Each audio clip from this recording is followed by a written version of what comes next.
What's going on, you guys? What's going on? What is going on, y'all? This be your boy Scotty by Nature TV, and we are here for a brand new episode of Yes for the Mess, where we talk about celebrity gossip, hot topics, and all things reality TV based. I hope you guys are having a wonderful, wonderful hump day, and I intend on doing the exact same thing, you guys.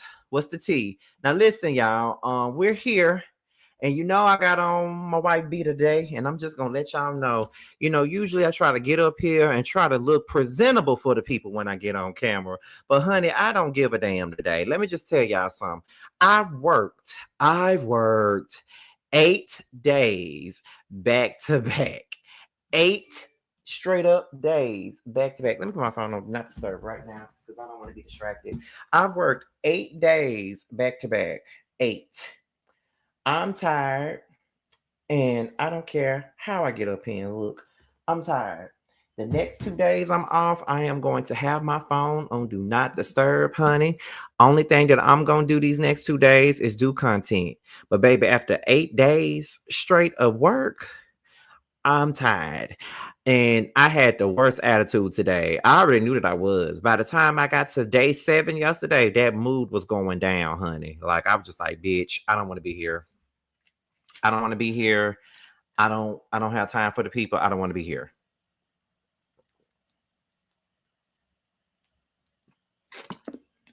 Like that was really how I felt. Like I don't want to be here. And so I'm so glad I get 2 days off. Hey Tammy. I'm so glad I get 2 days off. Now, listen, I officially we officially started back filming the scene ATL yesterday. That's another thing that is this summer finna get busy and I'm gonna be woke out. In between working my day job, doing YouTube, and filming the scene ATL. That's gonna be a lot. But I filmed my very first scene yesterday. It was raining and stuff like that. The weather was nasty. The weather was really nasty, but we got the scene done, and we were actually on the outside patio filming the scene. And luckily, it didn't rain on us. Like it didn't even rain on the table. Like a nothing. Like it was a good scene. One of the newbies, the newbie that was in the scene with us, they took a picture of me and DJ while we were filming from the far out. So and I posted that picture on my Instagram. I posted it on my YouTube community wall and everything, just to let you guys know that yes, filming is officially underway for season 2 of the Scene ATL. I know I filmed with DJ and the newbie yesterday. I know that Delon filmed with the newbie yesterday as well. I'm supposed to film with Delon on Friday. We have our first group event on Saturday. Yeah, the filming is filming. Okay, it's filming. So we're getting into the things of the things. All right. Let me see. I see 3 moderators in here. I see Kendra, I see DB, and I see Aaliyah, Brittany, and Parker Boy.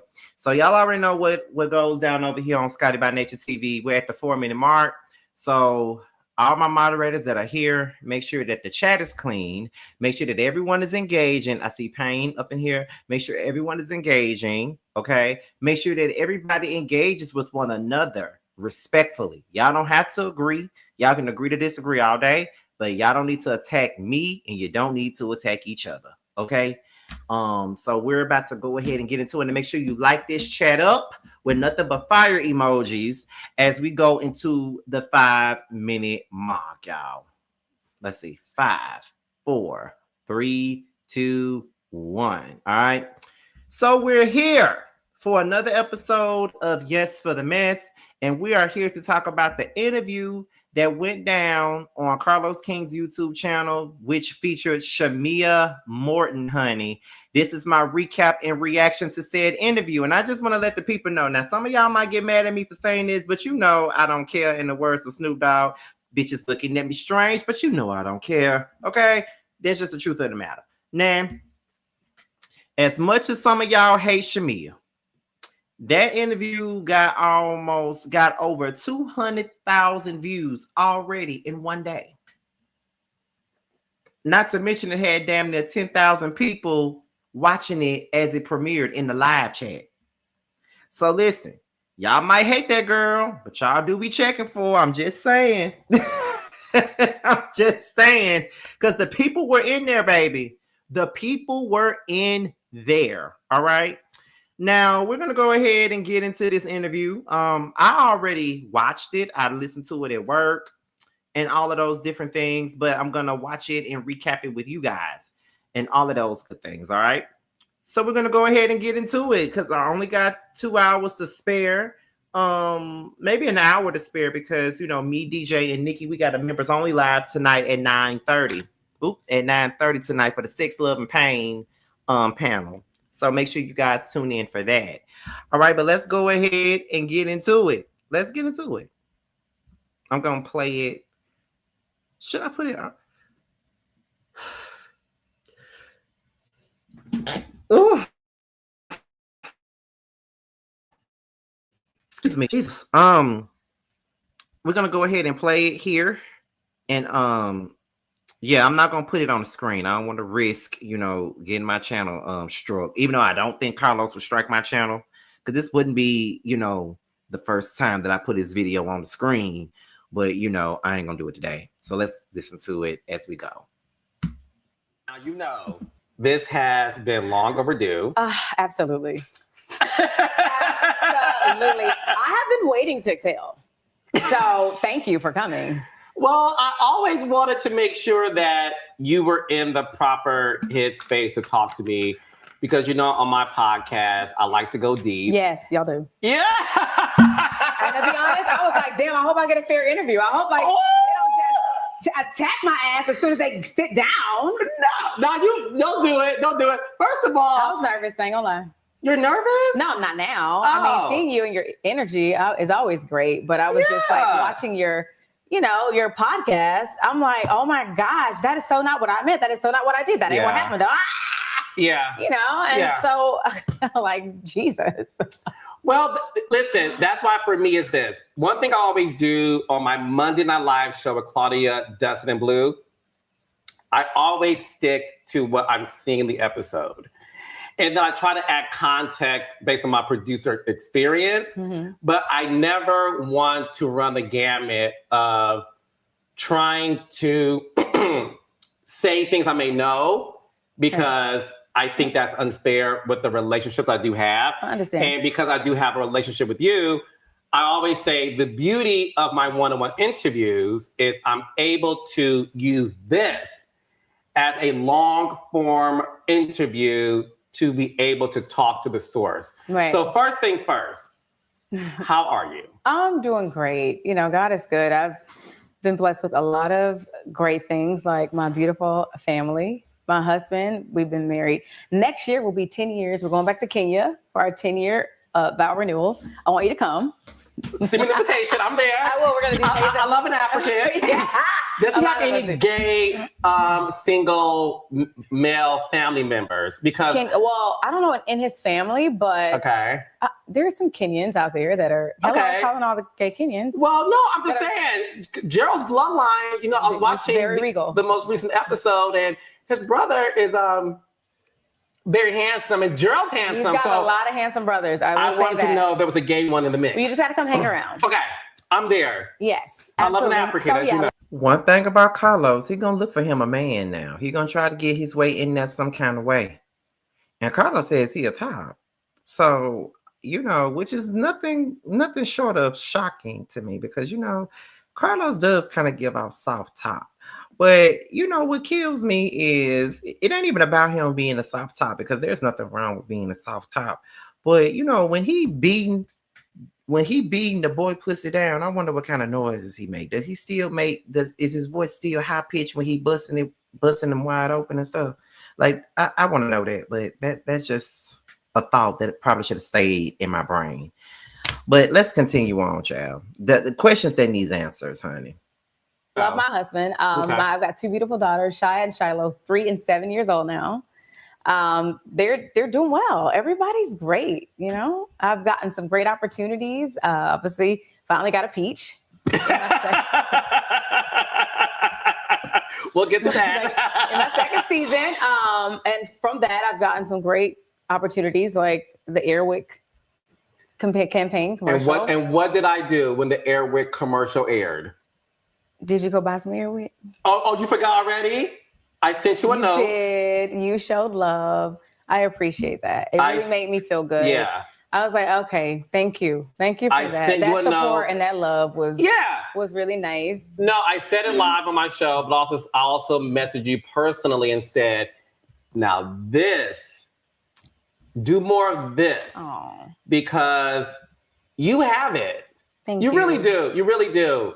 And I am concerned for you, though. Yeah, I'm concerned for me. I know things have been tough. That's probably an understatement. I mean, it's been like, I'm drowning. Like, hello, I'm trying to get air. And a lot of people are like, oh, you bring it on yourself. You talk too much. You do too much. I'm me. I am a big ball of energy. My personality has always been big. You said it first time you met me. You're like, oh my God, you're like this all the time. I'm like, yeah, my parents have been saying that since I was a kid. I can't be anything else but me, right? And either you love it, or great. But if you don't, I get it. I may not be your person, but I hate being misunderstood. And I feel like that's where I am in this space, in this friend group, and on these platforms. Has you holding a peach been everything you thought it would be? Yes and no. Mm-hmm. As much as I've won with Airwick and Wayfair and all the things, I've lost some things that I really loved. Like what? Like friendships and hell, possibly even a job. What job? With the newest allegations that are being put out there, I'm having to prove my innocence. No. That is why I say, when people say Shamea goes for low-hanging fruit, like Bigfoot or Sasquatch, yeah, because I don't want to say things that are going to damage people permanently, like ruining people's marriage. In one statement, you attack my marriage and my jobs, and I work hard for my jobs. I've been with the NBA for over a decade. There are only a handful of people that look like me that are in my position. So I don't take that lightly. I have a contract. Like, that's not why I'm there. And I'm married. Hell, these kids are old enough to be my child. You know what I mean? I take my job very seriously. I'm good at what I do. I enjoy what I do. And hell, if we're being quite honest, why would I sleep with the players when my husband could own the team? Can we talk about it? Let's. Well, she did say something when she said, "Why do I need to sleep with the ball players when my husband can own the team?" Now that's something to say. Now I will say that that is something, okay. But let me just say this, right? And I can't believe I'm saying this, but Shamea wanted to be on Housewives of Atlanta, and what they do on Housewives of Atlanta, not saying that it's right, not saying that it's cool, but just as a person that watches the show, we already know the type of people be on these shows. Like when they go and they argue with you, they're trying to cut to the white meat, right? They're going to talk about you. They're going to talk about your husband. They're going to talk about your marriage. They're going to do all of that. So by you wanting to be in this position and being on this show, you already know what it's going to give. You already know how these girls get down. And just by you hollering out, hey, best friend, where's our best friend?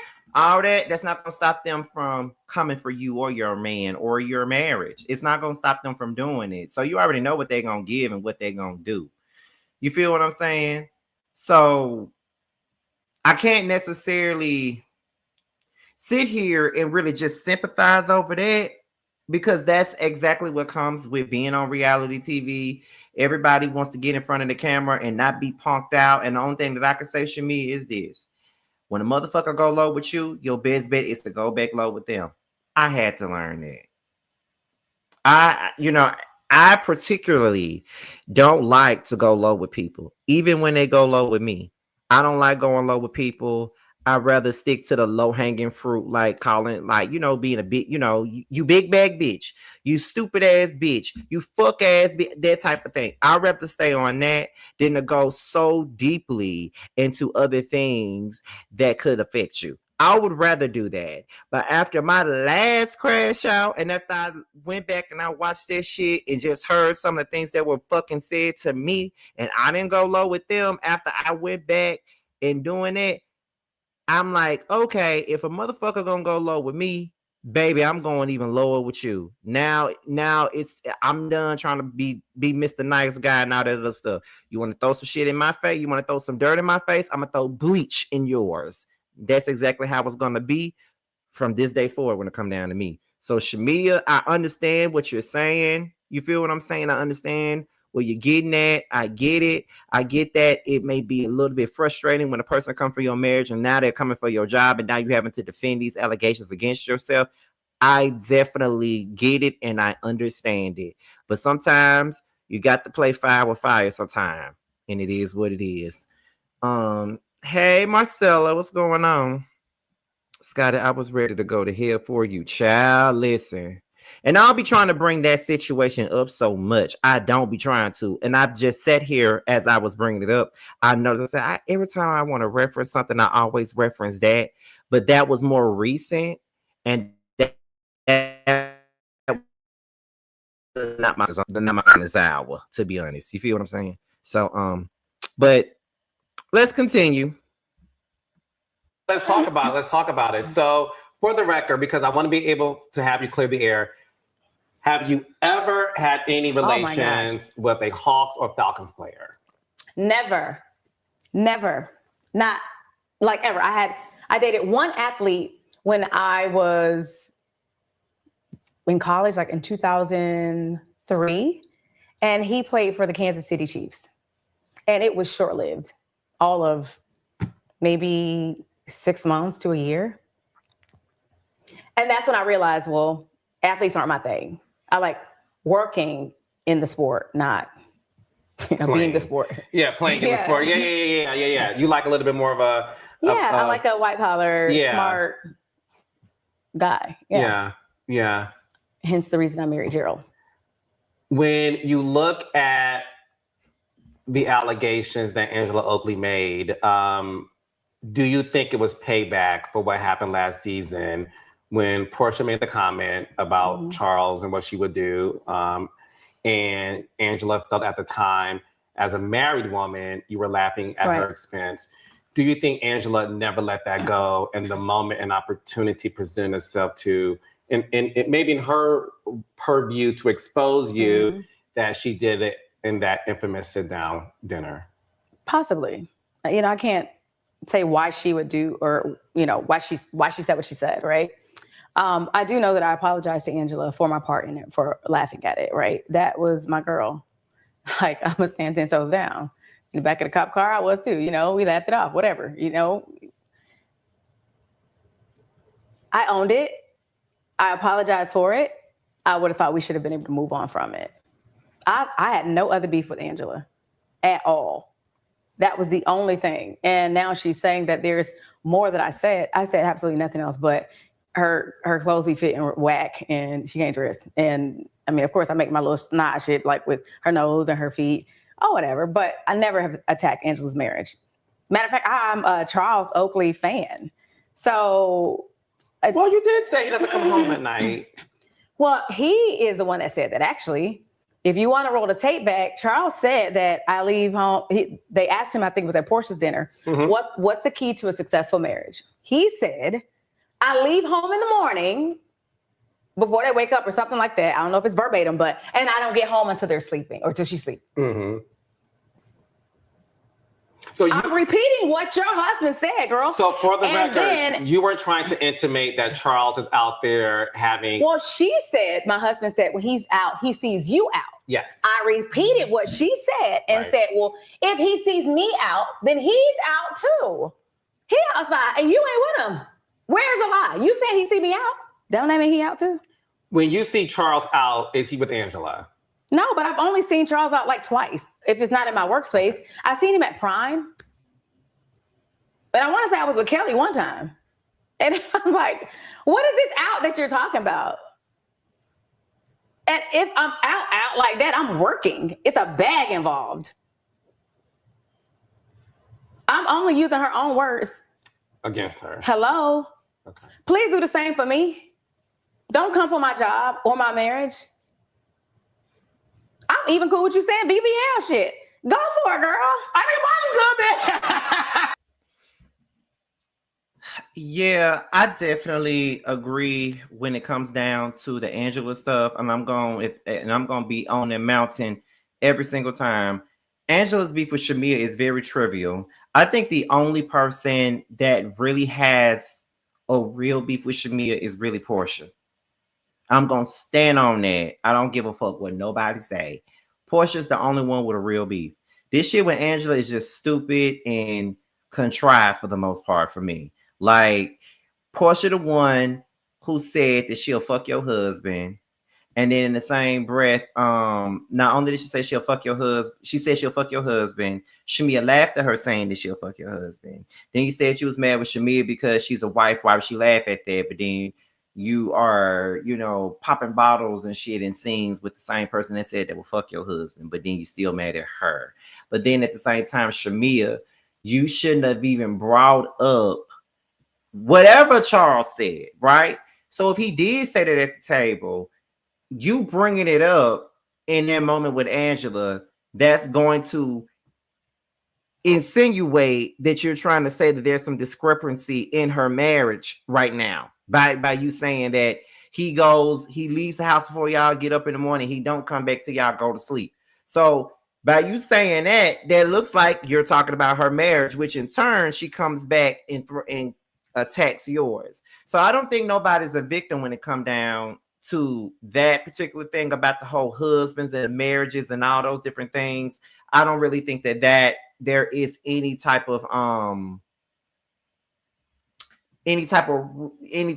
victim when it comes down to that. But I definitely feel like, still, even with me saying that, I still don't feel like Angela is innocent, and I still don't feel like Angela really has a real issue with Shamea. I think she wants an issue with Shamea. Even with the Drew stuff, I don't even think that beef is really that serious. I think they both really could just sit down and really hash it out and really get over it, honestly, because Shamea's issue with Drew wasn't even her issue. Her issue with Drew was the fact that Portia had an issue with Drew. And now you see that Drew and Portia are right back to bumping each other's cootie cats now. And you not cool with neither one of them. So that goes to show you that you can't sit up here and be having an issue with folks just because your friend got an issue with them, and then you turn around and your friend nor that person, neither one of them fucking with you. And now you sitting over here looking at what's going on. You feel what I'm saying? Don't take on somebody else's beef when it ain't yours. I promise you, I never do that. Just because my friend got a beef, don't mean I gotta have it. Because when they decide to move forward with that person and get along with them and be cool with them, I'm still not gonna like them.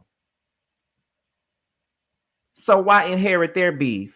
Why be mad just because they mad? That should be a valuable lesson, Shamea.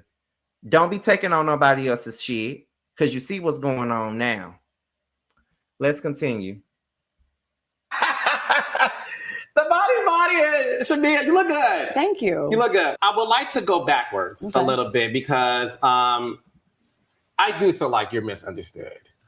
And I do feel like the world doesn't know you truly. And we'll get into some of the reasons why I think that. But first thing first, like, who is Shamea Morton? Like, you are a beautiful woman. You have both parents still married to each other, right? Both sets of parents. And even my grandparents, great-grandparents, they come from a family of marriage. So were you always like the prettiest girl in your class? Oh, that's sweet of you to say that. I don't know that I've always felt like I was the prettiest girl. I think that my parents raised me to be confident and love my skin, because I was often coined the cute girl for the dark skinned girl, the cute dark skinned girl, or you're so pretty to be so dark. You know, people would say that to you. Yeah, absolutely. Or the token black girl. Even when I came up in the space of cheering for NFL. I do believe that now, because even with me growing up, I've heard people say stuff like that before. And I don't think that we knew how problematic that actually was, because growing up, a lot of us was under the impression that if you dark skinned, you ain't cute. That's I promise you, I would hear kids say that, oh, he cute to be dark skinned. not knowing that is problematic as children. For example, I remember this dark-skinned girl, right? I think this was like 7th grade. This was 2001. India Arie had put out the song Brown Skin. Love me some India Arie. And I remember the girl singing the song. She was like, brown skin, you know I love your brown skin. And one of my classmates was like, you mean black skin? And we laughed. But I remember recently, me and Reggie were talking about this. And he was like, when we were 12, we laughed at that. But now that we're 37, it's so cringe and problematic. And we did not know how problematic that shit was. And that's crazy. So, yeah, I definitely believe that people said that to her. Oh, you cute to be a dark-skinned girl. You cute to be a fat boy. You know, I've heard that. It's so ignorant and problematic. It's so ignorant and problematic. But people definitely say shit like that. They do. I definitely believe that. NBA. This was way back in the day, 2003, 2004. Like, I was the token black girl. Like, you may have one or two chocolate, like black girls. I was the one chocolate girl, but then you would have someone that's your complexion or mixed or, you know, mixed race. But I was the chocolate girl. Did you always embrace you being a chocolate girl? Absolutely. Because oftentimes I would go out to schools, assemblies, and talk to people, and they'd be like, you're a cheerleader? Aren't you too dark to be a cheerleader? Shamea. Yeah. That's a real thing with our people. So I wear it as a badge of honor to have this melanated skin. And even my daughter, I'm like, she goes to school with a pretty predominantly white school. And I'm always like, girl, you are so beautiful. It's your skin for me. You know, yeah, I love all races, all colors, but you have beautiful, beautiful chocolate skin. A lot of times society did not project the darker girl to be the sexy girl. They didn't. And even in film and television, you had to be the waitress or the help, or you didn't have the love interest roles. It wasn't until artists like Tika Sumpter came up where it was like, ooh, look at this beautiful ass girl. God. You know, she paved the way and opened up the door for women like me that look like me to be deemed sexy and desirable. And I appreciate that. So when I'm out and about and I'm working and I'm hosting, and I wear it proudly. Do you think colorism absolutely plays a role in how some of the fans treat you? Because when I look at Kenya Moore, right? Kenya Moore is the first dark-skinned Atlanta housewife. Now, granted, Kenya Moore is maybe that's my sister because a lot of things. She's great television. She'll read you. Right. Me and her are friends in real life, and I always say to her is, and I say this with kindness because I don't think the word villain is a bad thing as it relates to reality television. Right. I think there's roles for that. Kenya Moore will go down in history as the best villain to have ever stepped foot on reality television, especially the Housewives franchise. But when I look at Kenya Moore, Omarosa, right? Dark-skinned black women. Now, Carlos, see, this is where I got to get in his ass. Because this is where he be going too far for me. Kenya was a great villain, but I don't think she's the best villain of all time now. I don't. New York, anybody? Tiffany Pollard, New York, anyone? I don't think Kenya was a better villain than her. Omarosa, anyone? This is where he be, because sometimes Carlos be on the money sometimes, and then he just venture off into Never Land and not know what the hell he be talking about. But let's continue, y'all. Who have been called the angry black woman. You are the dark-skinned woman, a part of this cast. Do you think that some of the reception you receive is colorism from the audience? Absolutely. I've said some of the same things that some of my other castmates have said and have gotten a harsher treatment for it. I don't know what else to explain. I mean, I don't want to say that's the primary focus or that's the only reason. I do think that they have their favorites, right? I mean, you have OGs on this show. People have been following some of these ladies for a decade. Like, who do you think you are coming in here trying to shake stuff up or, you know, sit back, earn your spot? you're nothing. You're nobody. Like, be quiet. But no, I'm not going to. Like, I actually have a voice and an opinion and a heart. And oftentimes when I'm in these situations, I'm just regurgitating the same thing that they have said or done. And it's like, wow. Like, I'm not even the one that said the things about Charles, but I'm still getting the harsh treatment from it. It is interesting because to your point. Okay, so this has been a conversation on Twitter, right? About whether or not the dislike for Shamea is stemmed or rooted in colorism. Now, I do want to go on record into saying that it's been an interesting conversation on Twitter. And a lot of times I have retweeted tweets involving that conversation. Not necessarily because I think that is colorism. Okay?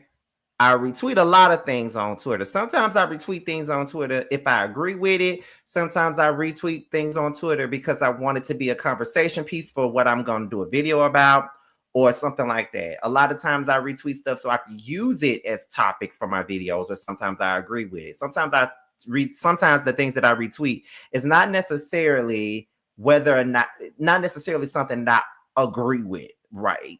So let me just start off with that. I don't know if it's colorism. I don't know that. I do think, and this is just me being 100, I'm not sure if it's colorism, but I do believe that there are double standards and the rules change when it's Shamea. Like, seriously. And people can get in the comments and they can try to challenge my opinion all they want to. Everybody has a right to their own opinion, just like I got a right to mine. But I definitely think that there is double standards when it comes to Shamea. And I definitely feel like I do think that sometimes the criticism is definitely extreme when it comes to Shamea. I felt the exact same way when it came down to the Real Housewives of Potomac and the way that everybody was dragging Angel so bad. I never understood what the fuck Angel did that was so bad that this girl can breathe hard and everybody want to drag her. She could just cry and everybody want to drag her. It's the same thing with Shamea. And it all goes back into this. Shamea is into it with the popular team. Let's just be real. She's into it with the popular team. That popular team is Portia, Drew, Angela, Phaedra, and Cynthia. She's against them. So being that she's against the favorites, they're going to drag her for anything. Drew can do the exact same thing that Shamea does, and Drew won't get half of the criticism that Shamea gets. And that's just me being for real. Drew just sat on this past episode of The Real Housewives of Atlanta and lied through her teeth, and nobody really batted an eyelash. And when you did call out Drew for lying in that scene, they said, "Oh, it's an edited show." Now we want to use the edited excuse as a way to deflect from the fact that Drew was lying. But if Shamea was doing that, then we would be somewhere ready to drag her. It's just, I just see it for what it is. And the thing is, I'm not even like a big, and I do like Shamea. I don't like her ways sometimes. And I'm not necessarily team Shamea either. But when I see someone get extreme hate the way that girl do, it makes me want to root for them. Because I was so disappointed in Shamea by the end of last season that I was dragging her ass by the end of last season myself. And when I was really rooting for her and going up from the very beginning of the first season, but by the middle to the end, I was no longer on Shamea's side. And I came into this season the same way. But when I saw the way that they lived, it's not no dislike. They hate that fucking girl. They hate that girl. So therefore, that's why I'm rooting for her, to be honest. I normally tend to root for the people that everybody hates, to be honest. Even if I don't like them, I wind up rooting for them people. And another thing too, it was like, what else? It's just like with Candy. Candy was a fan favorite from season 2 3, 4, 5, 6, 7, a little bit of 8. By season 9, everybody started hating on Candy. Why? Because she was into it with Phaedra and Portia. From that point on, everybody started to hate Candy. When Portia lied on Candy about that whole dungeon stuff, they didn't hate Portia. They hated Candy. They defended Portia and made every excuse as to why she wasn't at fault or why Candy was wrong or even with the Phaedra thing. They made every excuse in the world to make Phaedra be right and Candy wrong, even though Candy was the one that was being lied on. Like, it's the same thing. When you get into it with the favorites on these shows, they're going to hate you. And that's just what it is. And the only thing that you can do with that is stand on that and keep it pushing. Let me see what DB says. It's also how everyone hated Pinky for no reason earlier this year. Exactly. Because when Pinky got into it with Angela, these folks, I want Pinky gone. I hate Pinky. She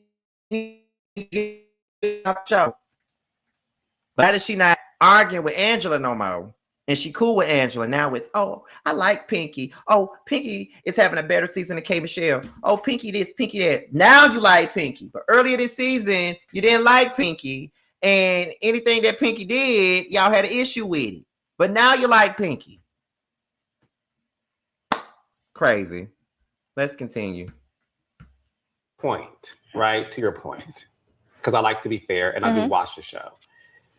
You do raise a good point in terms of Angela made comments about the state of your marriage. You made comments directed at her and her situation. I do believe all is fair in love and war. Like, you can't tell somebody how to react when something's being thrown at them. I strongly believe just because you hit me, you can't tell me how to respond to the hit, right? However, the audience aren't on your side when it comes to a lot of things. What accountability does Shamea take when it comes to the feedback that the audience has about you? People think you are fake. Yeah. They think you are phony. They just think you're jealous of your best friend, ex-best friend. I don't know the state, but you know, people, there's a lot of people who don't like you. Right. What accountability, as you reflect on your presence this season, that you can say, you know what, if I could do this better, or if I could have done that better, I would have, and I owe it to the audience to explain myself. I probably would have recorded every off-camera conversation. Absolutely. I think when you go to a dinner with the ops, and they are, it was Drew and Angela last year. That's where it all kind of started. Like, we were in the studio earlier on, had a scene at the studio when she said she would pay for Pilar's college, all that crap. I was defending Portia, right? Then just after that, they're like, you want to go eat? I'm like, yeah, let's go eat. Let's go right up the street to Nan. We went to eat. And that's when I allegedly pinky swear and talk shit about Portia. Now, make it make sense. If on camera, I'm defending her and giving you the business, but then right after off camera, I'm talking shit about her. And the only receipts you had to prove that I talked about her were things that were already brought up on the show and online. You could have Googled that. That is what I take accountability for. I shouldn't have even went to the damn dinner. Or I should have had somebody on my side that could say exactly what happened or how. To be honest, Shamea, when it come down to it, I feel as though I don't think that you should have not gone to the dinner. What I think should have happened was that regardless of what the girls were trying to get you to say, you should have just never said it. Like, listen, people be asking me questions about Justin J. Literally, I still get asked about him. I haven't talked to that young man in 9 years. Haven't been friends with that young man in 9 years, and people still be asking me questions about him. And a lot of the times I feel like they be asking me questions about him so I can drag him, but I'm never going to do that. Why would I do that? Just because we're no longer friends. I'm not dragging him. So I feel like you're not being accountable for your fall in it. Like you did, even though they asked you, you didn't have to give them anything. You didn't have to give them anything because ultimately, what the little bit that you did give them, they took that, made it a bigger thing, brought it to the camera, and gave it to Portia, and here we are. So, if anything, you say that your accountability was I shouldn't have went to the dinner. No, you could have went to the dinner. Excuse me. You could have went to the dinner, but you didn't have to give them shit. Just because they just because a person asks you a question, that don't mean you got to answer it. Especially when it comes down to that. They were digging for information because they was not fucking with Portia. And they could see that y'all friendship was lopsided. They preyed on that. They took that. They asked you a question. You felt vulnerable enough to give them just a little bit of what you gave them. They took what you said, brought it to the screen, gave it to Portia, blew it up, made a storyline of it, and now you no longer have your friend. So while they were being messy by asking you anything, you were being naive by even answering those fucking questions. Being for real. Okay, let's continue. What happened? But these same two people, let's just say fine, we move on, right? Because I did a whole apology on YouTube. We move forward. That I hit you about too. I know. I said, Shamea. Because you know what, Stop. Carlos? I'm a lover, right? If I could bury the hatchet with anybody, I'm gonna try and do that, right? Next time, do it. But that apology, Shamea, was performative. It was very dramatic. You had the All My Children theme music playing in the background. You had the All My Children playing in the background. You had those dramatic looks. It just wasn't genuine, and it wasn't a good look for you. If you want to apologize, you should just apologize to these folks when you got back in front of the camera, and it would have been more genuine versus you getting on YouTube doing a video. But that's just what it is, okay? Let's go ahead and continue. Without a camera, but on YouTube. You know what? There won't be a next time because there's absolutely nothing I feel sorry about. Do you have any regrets so far? No, not this season. Last season I had regrets because I got called a lapdog, right? With lipstick. Well, that's this season. Okay. You know, it spilled on over to this season, but so I moved up. I'm not only a lapdog, now I got lipstick, which is kind of an upgrade. Is it Bobby Brown or is it Fenty? Oh, Fenty. Okay. I'm a Fenty girl. Hey, Rihanna. She watches the show. I love her. I take full accountability, right, of everything I said and did. There were some things that were beyond my control, and a narrative was created that I am, for whatever reason, talking shit about Portia. The very first time we did a scene in this room, it was me, Angela Brady. This was after the whole drama with, Britt and Kenny were going at. Mm-hmm. And I don't want to speak to that, but I do want to speak to the fact that in that same sitting, these girls were asking me questions about my friendship with Portia. It's always asking me questions like, so what's going on? Did she even come to your wedding? I heard she didn't go, and of course I'm like, no, but we move past it. I mean, you don't think that's kind of messed up? You don't think that's one-sided? They're always picking. Even this season, when you watch it, I'm like, I'm not here to talk about Portia. I'm like, but see, that's the energy that you should have had last year when they kept on picking and prodding and trying to get you to say something. It's clear that they were being messy. Absolutely. They were being messy as a motherfucker by even asking you this shit. Like, for real. But you could have not answered the questions. You couldn't have gave them anything. It's clear that they were digging and you let them dig. You a hole and you fell in it. Period. I'm here to talk about Portia. I'm not here to talk about Portia. I don't want to talk about Portia. No, thank you. No. I'm like, what is happening? We ain't even talking no more. And y'all still want to talk about it. How old were you when you met Portia? Well, I think I was like middle school, maybe like sixth grade. I think she was like, like sixth grade, middle school. Do you remember the first time you met her? Mm-mm. We were friends through our moms. So moms were best friends or just friends? I don't want to speak on them, but okay. They were friends. They were friends. And by default, we became friends. Not just me and her, it was my sisters, and we would take family trips, and it was a thing. So you two grew up family friends. What was the dynamic between you and Portia as young Black girls in Decatur? We were cool. We weren't hanging tight in high school. Like she had her crew, I had my crew. Like, but we were cool. Okay. And like when the families were hanging together, we would be together. Then I was Miss Southwest my senior year, graduated, went to college, and did all the things. And we didn't really have contact. Like she was off doing her thing, I was off doing my thing. Okay. We didn't really reconnect until, I want to say, like right before she married Cordell. And when you say reconnect, like and start hanging out again, like hang tight, like hang tight. So the thing is this, and I'm glad we're talking about this because I think we all have this perception that you two were like Beyonce and Kelly. Oh, no. That y'all were cool, but no. Beyonce and Kelly, they grew up together the whole time. They're like sisters. Yeah, I mean, Kelly had a room in the house, Beyonce's house, and the audience really thinks y'all were like the best of friends since y'all were like teenagers. No. We were cool. Y'all were cool as young girls. Family friends.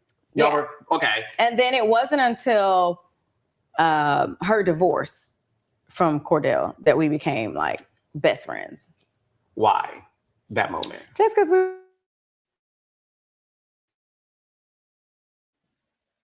around each other more.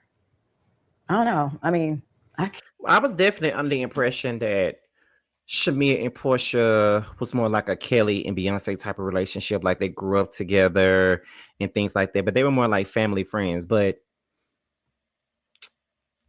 that, I don't know. Let me continue. Let's continue, y'all. Can't really pinpoint why. I just remember us being extremely close then. Because before, we were cool. I think she even might have hung out with my sister Glenda more back in the day. I was kind of lame. What you mean? I mean, like, it was kind of corny. Like, some would say I'm still corny. I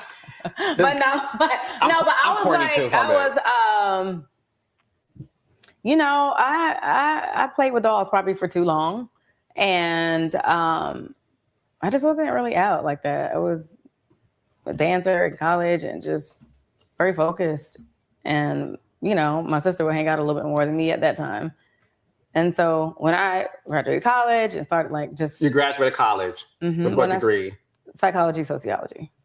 You have a degree in psychology and sociology? Mm-hmm. I went to Georgia State and that was my second attempt. My first attempt, I was at Morris Brown College and I studied communications because I knew I wanted to be like a news anchor, have my own talk show or something one day. And we lost our accreditation. So I pretty much had to start over at Georgia State. And that's when I switched my major.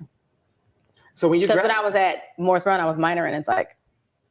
That's impressive. I don't think people know that. I didn't know you had a degree in psychology. Yeah.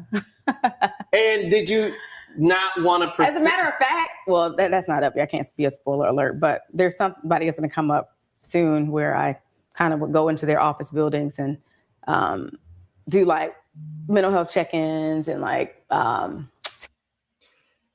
She didn't say that they became best friends when Portia divorced Cordell. She said they got locked in right before she married Cordell or when she married Cordell. It was somewhere around that time. So Portia had to be with Cordell a couple of years before they even got on Real Housewives of Atlanta. Let's continue. Team building and bonding with their staff. You are a Black girl with a psychology degree. Yes. And did you ever have any work after college in that field? No, because in college I danced in the movie Drumline and I saw how good that check was as a featured extra. I was like, I want to act. How much was it? It was I paid for college. I never had to get a student loan. It was like 5 figures? It was good, yes. Mm-hmm. That movie grossed so much. I know it did. I mean... So that's when you caught the... Then I was like, I was always singing. Yeah. I was in a lot of music groups. So I always had a touch of the spotlight with that. Mm-hmm. I was signed to Universal Records coming out of high school. So when people are like, oh, she want to be famous. I'm like, this was prior to social media, actually. So. And Tika Summ's one of my good friends. And when I interview her and just in our personal conversations, she said how you were like her understudy. And she said Tika had nothing but the nicest things to say about you. She's the sweetest person in the world. Yeah. Just not just a beautiful exterior, but she's just so good, you know? Yeah. No, so she wanted me to know that, oh, girl, she calls me girl. Yeah. Girl, Shamea has been that girl. Like she has always said that. So you've always had desires to be in the. And that's the thing. I feel like in this type of situation, everybody can see that Shamea is that girl, but Shamea. Honestly. I'm not even being funny. I promise you, I'm not even being shady. But Shamea does not see that she is that girl. She has the credentials. She has everything already. You don't have to follow behind somebody, you know, be sidekick with anybody. You ain't got to do all that. You in your own lane. And I think that's one of the reasons why a lot of people can be a tad bit frustrated with you, because you don't really see who you are, to be honest. You don't really see who you are. But a lot of other people do see who you are and see your potential. But then that people pleasing come into play, and that's what fucks everybody up. But I'm not here to judge, because I am currently moving out of being a people pleaser my damn self, because that's not a good way to be. You feel what I'm saying? That's not a good way to be. When you're trying to be a people pleaser and you not realizing exactly who and what you are, you're going to always be behind and be on the back burner every single time. And it's not because somebody else is putting you back there. It's because you're putting you back there. Let's continue, you guys. Spotlight. We did hear recently from Carrie Hilson that you were in a girl group with Carrie Hilson and Portia. Well, she wasn't in the group. We both auditioned to be in the group. But I didn't even know that she had auditioned, honestly. What's crazy is I didn't even know she auditioned to be in that group. This is like during the time that we were both doing our own thing. Okay. And it wasn't like they had everybody at the audition at the same time. Like I came in, did my thing and left. And I guess she came and did her thing. It wasn't until I saw the interview that I knew that she had even auditioned to be in the group. But it was a group called Pretty Tony. I mean, Carrie was right, spot on for all of it. It was Anthony Dent's group. It was really good. Yeah. There's a lot of those kind of stories out there. If you ever want to know who I am, if you really want to give me a fair chance and know me, all you have to do is look around. I mean, ask anybody in Atlanta. Like, this is my city. This is my home. I've always done my thing here. Well, that's the reason why I wanted to sit down with you. Which is why I stayed away from getting a peach for so long. I was offered a peach back in the day. I'm sure you're well aware. Well, let's talk about that. Okay, so before we get, I do want to get into that. So, but I do want to go back to you and Portia reconnected as she was going through her divorce with Cordell. You two. I went to her wedding. I went to her, her bridal shower. Mm-hmm. And we, was like keeping in touch then, hanging out a little here and there, but we didn't get like really close until she went through her divorce. And at that time, you guys were like best friends at this point. So you guys technically speaking, y'all been best friends for about 10 years. Right. Okay. She's a housewife. Mm-hmm. Prior to Portia having a peach, did you have dreams of being a housewife? No. Why not? I didn't even really understand it like that. I just wanted to be a singer, dancer, and actress. That's always been my passion, and it's still my passion. When were you officially offered a peach? So back in the day, I was dating my husband, and we had just gotten engaged, and they were auditioning a girl named Kiera. She is married to Harry Douglas from the Falcons. Yes, so that was I left after season 9. So I think that maybe around season 10 or 11. Okay. Gerald came with us to tape with Kiera and Harry. And that was like our first time even testing on camera and being on camera. And in that conversation, I was just kind of like, I can't do this. Like, this is Portia's thing. Did Portia know you test filmed with the other couple? Yeah, she came. She was there. Portia was actually there. Mm-hmm. Did Portia know that you were testing to be a housewife? Yes. Okay. When did you let Portia know that you wanted to be a housewife? On some girlfriend shit like, hey. It wasn't a conversation about it. Actually, it was like, hey, I'm coming to the scene with Kiera or whatever. And she was like, oh, okay, cool. You gonna do it? You think you're gonna do it? And I'm like, yeah, I kind of want to. And then it was kind of like, well, I don't want it to ruin our friendship. And I was like, okay, I don't think it would. When this show gets messy, I don't want to. And I even have a text receipt for that conversation. We could fall out or something about something of that nature. I don't want to verbatim say, quote unquote, what it was. But and I was just like, hey, I would hope it wouldn't, but ultimately I was like, I respect that. She was like, this kind of like my thing. And I was like, she said that to you. Absolutely. She said, this is my thing. This is my thing. Mm-hmm. You got the hawk stuff, you got you act, you sing, you do all this stuff. Like, this is like my thing. And I was like, and ultimately she phrased it like, I don't want anything to like jeopardize our friendship. And I thought it was really sweet. And I was like, you know what, you're right. I agree. I don't really need it like that. I mean, my husband's successful. We're just getting started. Like, it's fine. So, can I ask a question? Shout out to the 215 people that are in here. So, can I ask y'all a question? Is it wrong for someone to say, if you are two friends, I've been so close for so many years, right? You're doing something like a Housewives of Atlanta, and you say, well, the friend comes in and be like, I want to do the show with you. And then you're like, I'm not too sure about that. And then they ask you why, and you say, the show will drive a wedge between us. It'll come between us. It'll come between our friendship. And this is my thing. This is something that I'm doing for me and me only. I don't want to have to share that. You got your shit, I got mine, and this is mine. So let me have that, just like I'm letting you have that over there. You feel what I'm saying? Is that wrong? Or is that selfish? I'm asking for a reason. Is that wrong to feel like, okay, this is me, that's you?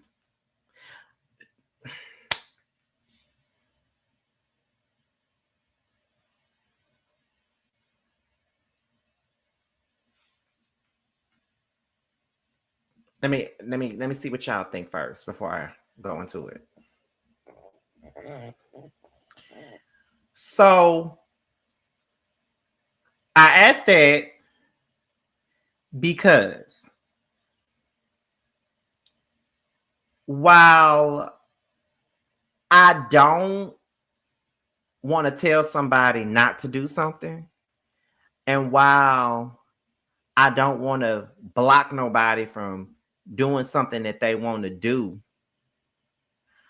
I personally feel like if all my life I've been sharing something with you, and we have always shared things together. We've done this together. We've done that together. We've done this together. And now I feel like I want to do something outside of us doing everything together. I'm doing this show. This is something that's for me. And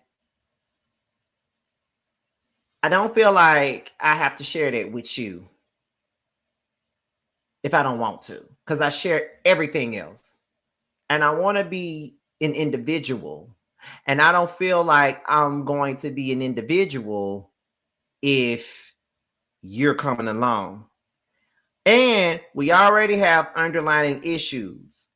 So us doing this show together ain't gonna do shit but put a microscope on our underlying issues.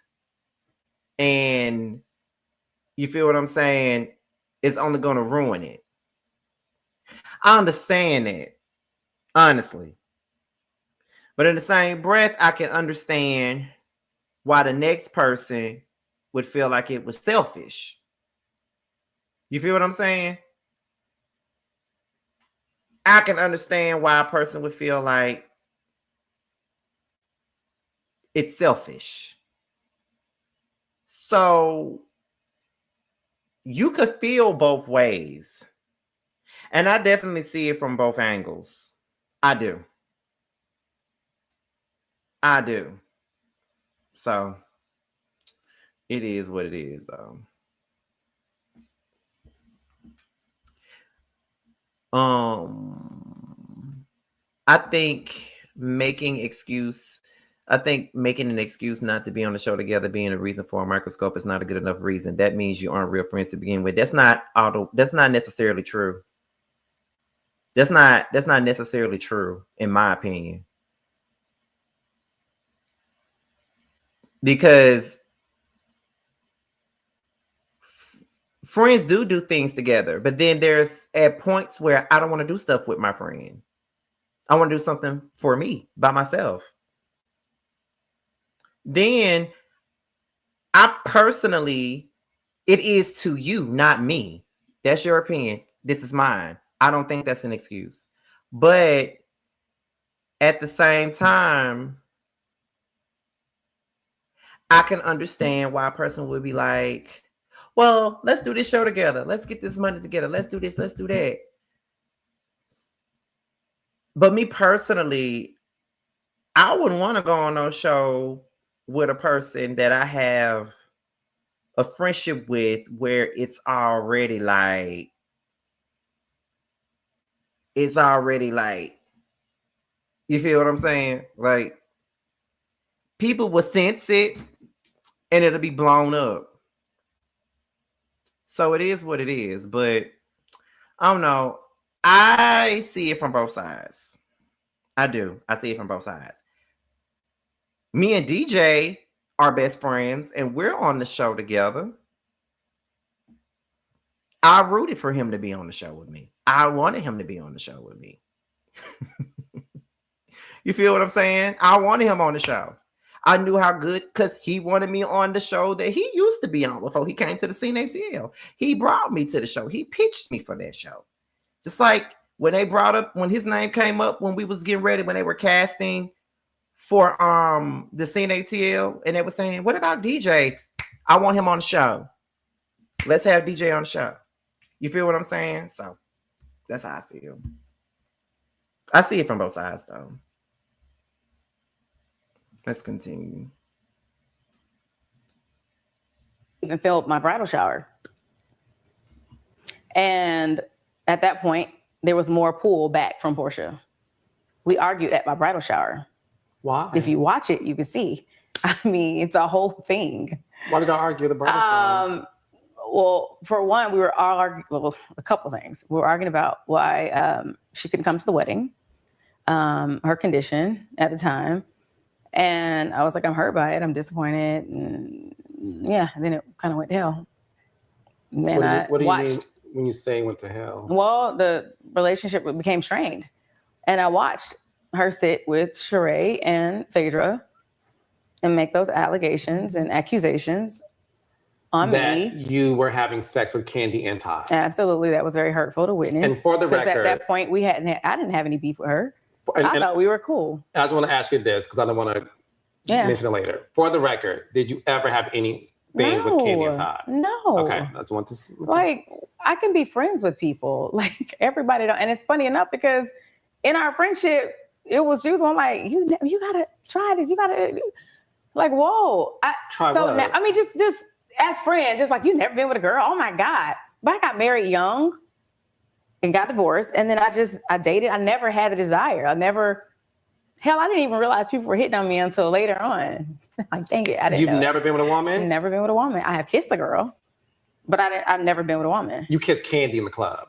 No, I did not kiss Candy. That's not true. That is not true. And you can ask Candy, did I kiss her in the club? You can call her. That did not happen. So when it got yelled out last season on the reunion, I was like, just like how your mouth is. I was like, wait, what? I kissed Candy in the club. You kissed Candy in the club. I'm like, no, I didn't. I wasn't the only one there that night. You didn't got to ask Candy. You can ask Toya. She was there that night. We were all there. I mean, if I did, I would say it. Like, there's nothing wrong with it. If I did, hell, because I wasn't married. It wasn't it's whatever. Like, it's not even that thing. So that's not even a mountain. Like, that's not. Because I want to get everything out. In the words of Marlo Hampton, Shamea, are you a lesbian? No. Okay, so you're not a lesbian. Yet. Not yet? Oh. No, the nice so young. Okay. I ain't dead yet. No, but you never say never. But no, I'm not a lesbian. I don't have a desire to be with a woman. I'm in a happy marriage. Like, I'm okay. Okay. So I watch even lesbian porn. What? I mean, I do too. And the funny thing is, like, I'm literally in a pride parade damn near every year with the Hogs. Like, we do Pride Night. Like, next time invite me. Sex is it's okay. Like, why are we putting such a thing on? Even on this show, we put so much emphasis on vaginas and who you're screwing. Like, okay, was it good? Did you have fun? Everybody truly believes this, that the destruction of your friendship with Portia was that very moment when Phaedra said, Shamea fucks them both. She doing both, and she did that. And then Sheree was like, "Is that true?" And Portia did say they're very close, but because I want to understand from you, because nobody has ever asked you this, right? And I want to make sure that we have all the context. Phaedra made Sheree said, "Shut the fuck up, out of here." Portia, is that true? Portia said she's very close to the both of them. Was it that moment that you felt what watching that? Hurt. Okay. Are you serious? My best friend is co-signing bullshit. Did you call her the moment you saw that? Let me back up. Did Candy, because the girls get the episode a few days before it airs. Mm-hmm. Did Candy call you to tell you what happened before you had to watch it on live television? Mm-mm. I don't think so. Okay. I can't remember, actually. Okay. But, so you watched it in that moment and you felt what? Actually, I didn't watch. I saw it on social media. And I was like, and then I went and watched it. And I was like, oh my gosh. Like, what? Because at this point, I'm engaged.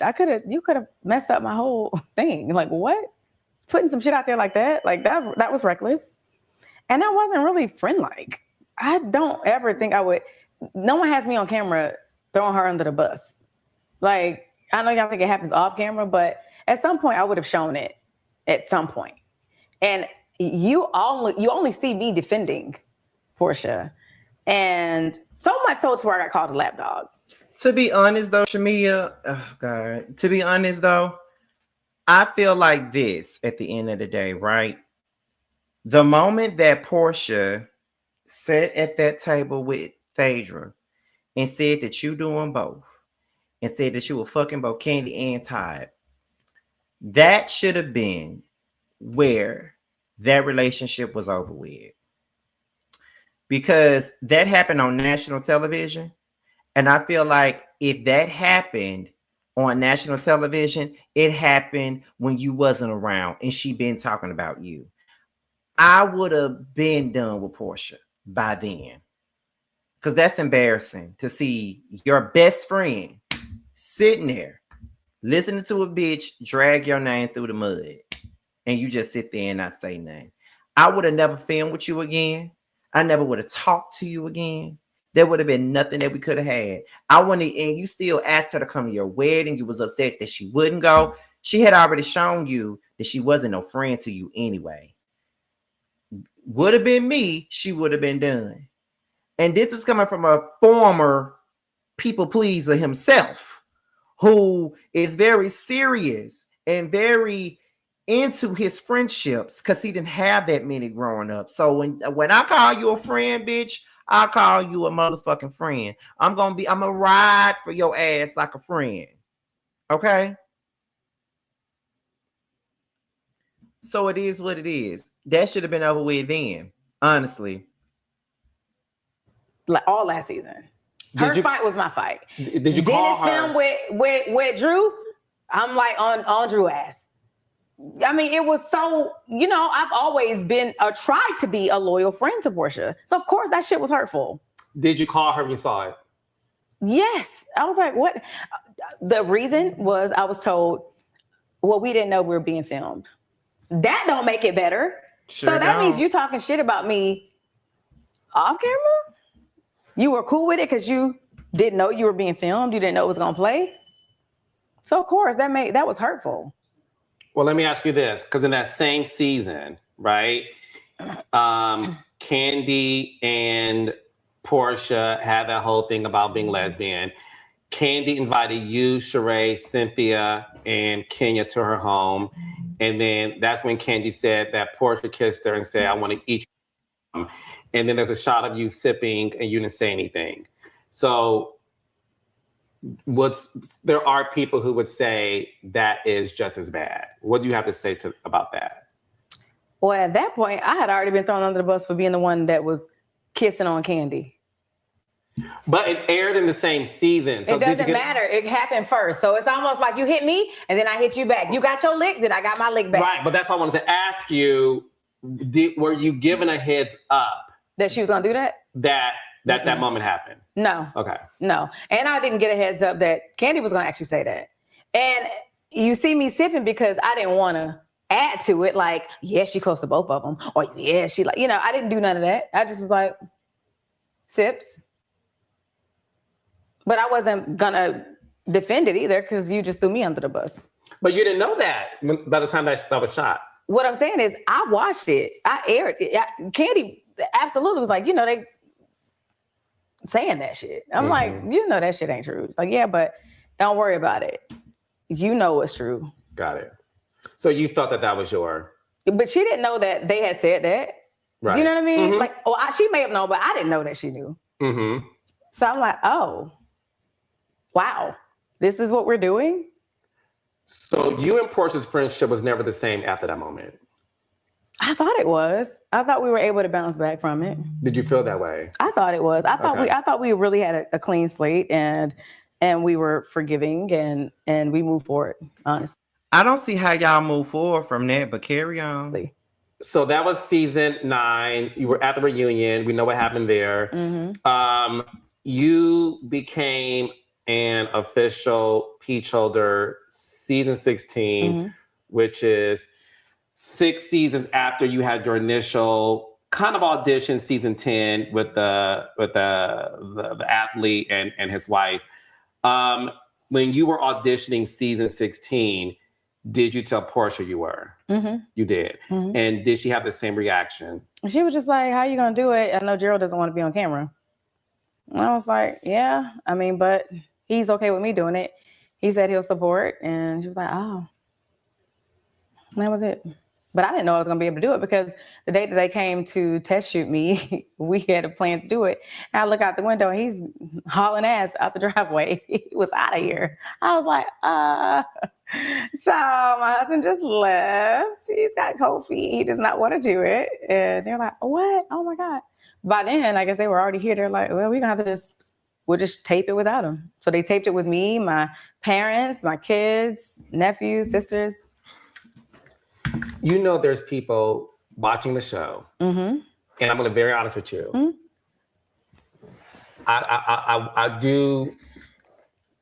I am concerned about this, as your friend. About what? As your friend. There are people who believe that Gerald doesn't want you to do this. And when you say that this is your big moment of auditioning to be a peach holder, something at this point you've wanted for a couple of years, and he leaves, which could have jeopardized your position. Were you heartbroken? Did you cry? Of course, I was sad about it. But he also explained, like, I get camera shy. I'm very nervous on camera. I'm not comfortable with it. And I respect that too. I love my husband. I don't want to make him uncomfortable. But also, I'm like, there are times, even in my first season, I was like, I should just walk away from this. Like, I already knew it was her thing anyway. I'm cool. He was like, no. Why are you trying to leave? You have So moments last season of walking he's- away. Yeah, even now, hell, it's hard. This is very hard. Having your life under such scrutiny and under a microscope, it's a lot.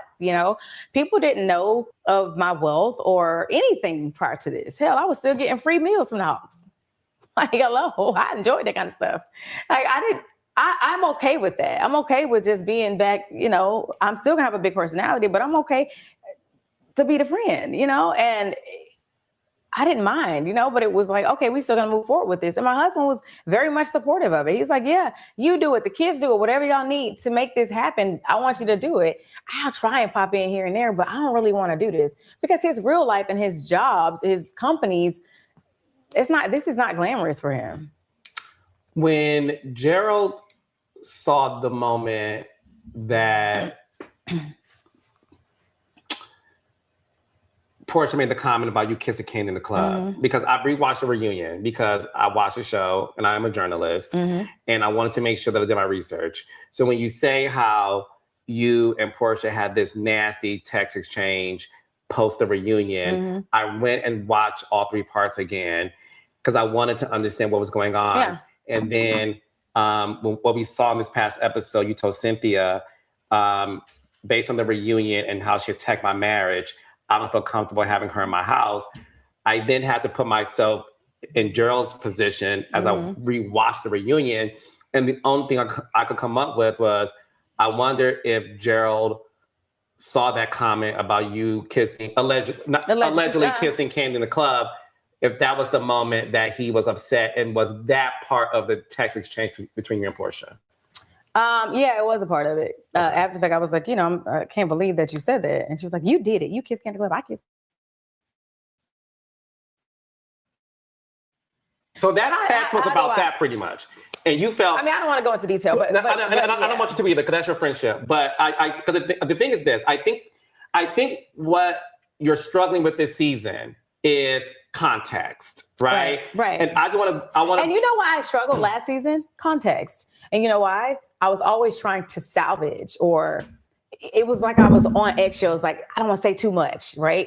Because we could possibly salvage the friendship. I don't want to do too much because I don't want to hurt her. I don't want to be hurt. I don't want to, is this too much? Is it? Because as a friend on the show, I don't have to say nothing. I'm just going to align with her. Like, whatever she feel, I feel. How she rocking, I'm rocking. Who she like, I like. And it was hard stepping out of that because I'm like, this still my friend. I'm still loyal. Like, I don't want to, you're not going to go against my friend. I can talk to her and about her and off camera, just like the whole Angela thing. I don't have to scold or chastise this grown ass woman in front of y'all, and definitely not on camera. This is my friend. I'm going to talk to her behind closed doors. Girl, I ain't like you said that, or that wasn't cool. I didn't like that you didn't know my music. That hurt my feelings. We talked about it, move on. But then on camera, it's like, oh, you scared of her. You're a lapdog. You can't address her. No, I don't have to address her in front of y'all. I don't owe y'all anything. The same way Dr. Heavenly feels about my husband. I'm not going to go after my husband for the sake of entertainment. You felt like with your, now I get it. Same. See, that's how, okay. And you so it felt looked that. like, oh, she's scared. She's hiding something. She's, and I'm like, that's not it. Y'all are so far off. Like, this was my friend in real life. I don't owe it to anybody to tell them what I'm talking to my friend about, or how I handled this situation. I just know it was handled. So that context that you say is missing, I absolutely agree with you. And that reunion, I was still walking at eggshells because I was like, oh, what do I say to this? How do I, And a lot of times when I would try to communicate, I'm not good with shouting over people. I'll shut down. Even in an argument, if we have a disagreement right here, right now, as soon as I try to talk to you, you cut me off, if you yell over me, and as soon as Andy says, quiet, I'm quiet. And then that person can come back and say what they say, but I'm still like, what the fuck happened? Why? So when you came back this season, you came back with you and Portia in a bad place because of the text. Yeah. And when she invited you to her home in the premiere, did you feel like that was genuine or for the cameras? That was definitely for cameras. She didn't want me in her home. We weren't even talking to each other. We had a nasty text exchange. And the only reason why I went is because it was an all cast, very first. And you know how that goes. You can't miss the first all cast. So I got there hella late. Did Gerald not come because that is Simon's home and he felt like that's my boy and I don't want to be in his house? I don't think that it's more like that's my boy because Dennis is really still his boy. Okay. But that's more so, one, I don't want to be on these cameras. And two, I'm crying to him about what happened. Why is he about to come and support me in this situation that could possibly be toxic? I didn't know how she was going to receive me when I got there. I didn't know what I was walking into. That's why when I walk in, I'm like, she reached us for a hug. I'm like, oh, okay. It was just it was awkward. I felt fake in that moment, actually. Like, damn, like, okay, I guess we're not. But then when we sat and had a talk, everybody was talking. And I think Kelly brought up what's going on with y'all or something. She even kind of defended me. She was like, well, me and Shamea's relationship is off limits. Y'all don't need to be talking about it or something to that extent. And it was like, that's like my sister. And I was like, oh, I'm like your sister still. I was shocked. During the filming of the season, we're on episode 11. Y'all haven't said 2 words to each other. Was that happening in real life too? Like you guys were not talking at all. And you know how this happens? Like if you have an event, we just send it in a group. So it's like season 17. Here's the invitation to the thing. So when y'all would be around each other, y'all just be like, hey. Mm-hmm. This is your second season. How awkward was that for you?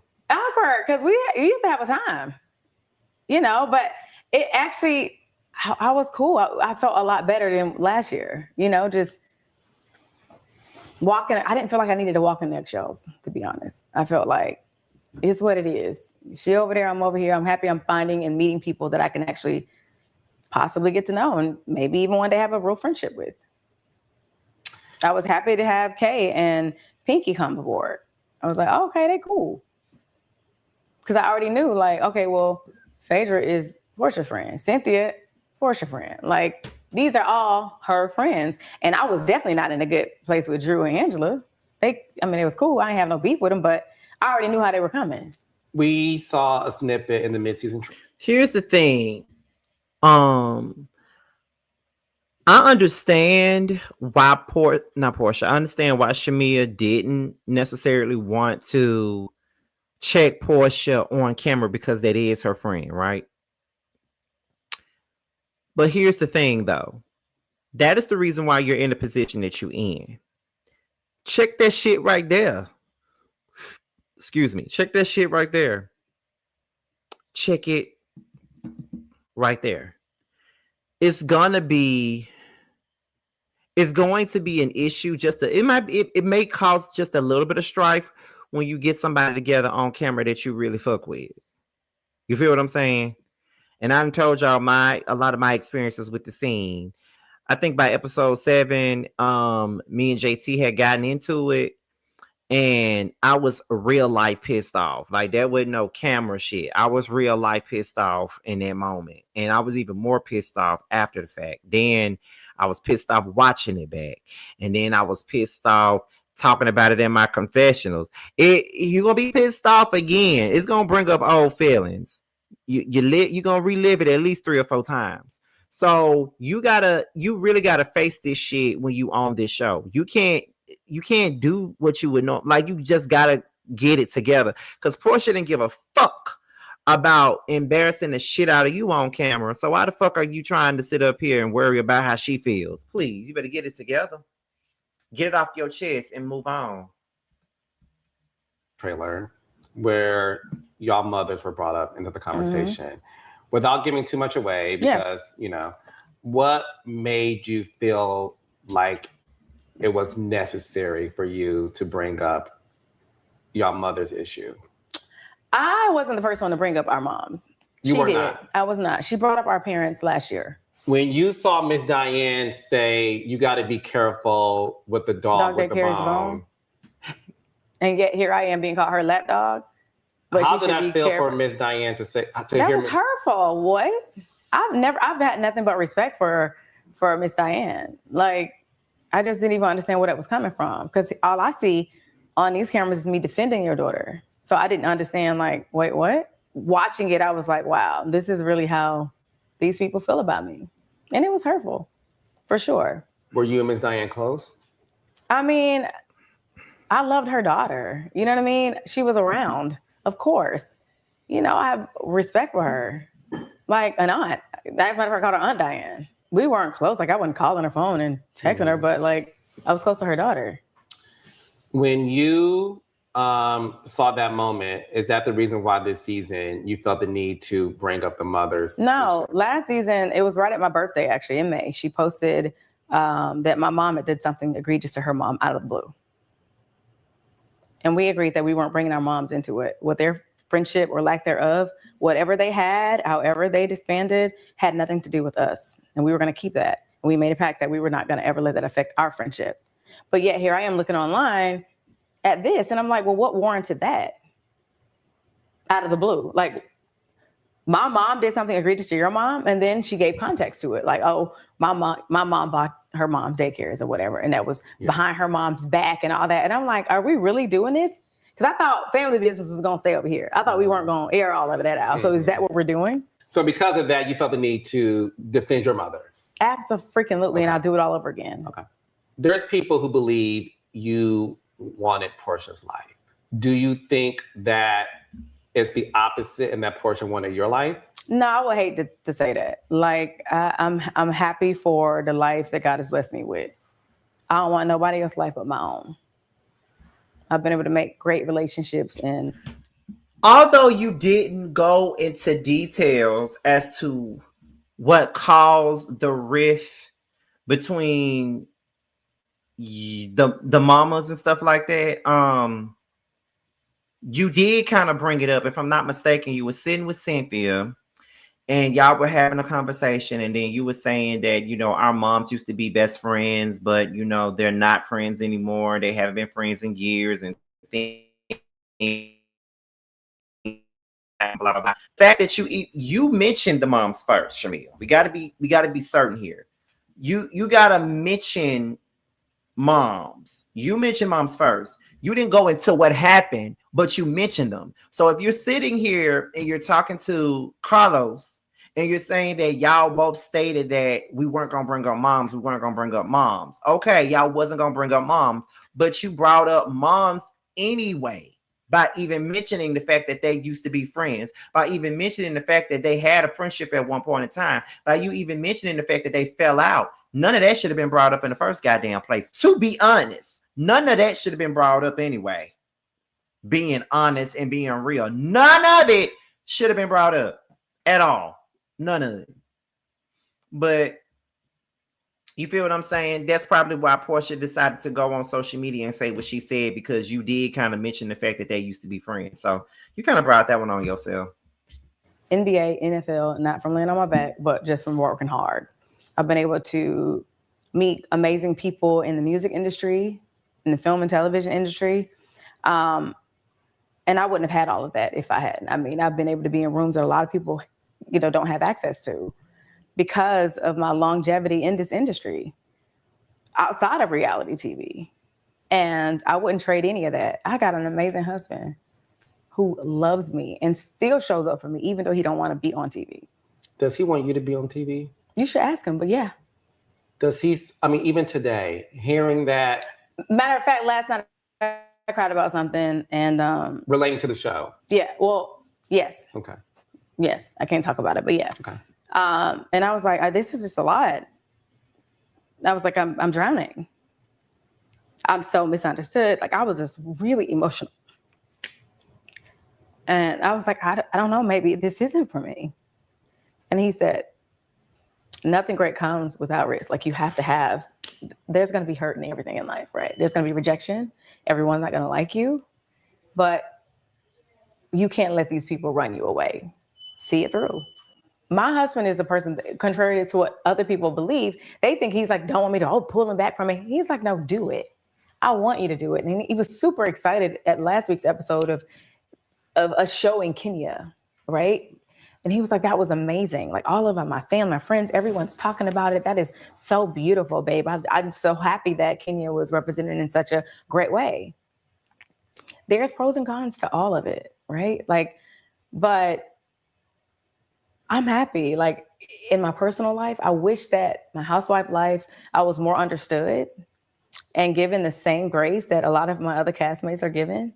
I feel like with me, there's a double standard. And no, I don't think I'm a victim, right? I know I've done things, right? I've said things, but I feel like there are double standards in this friend group.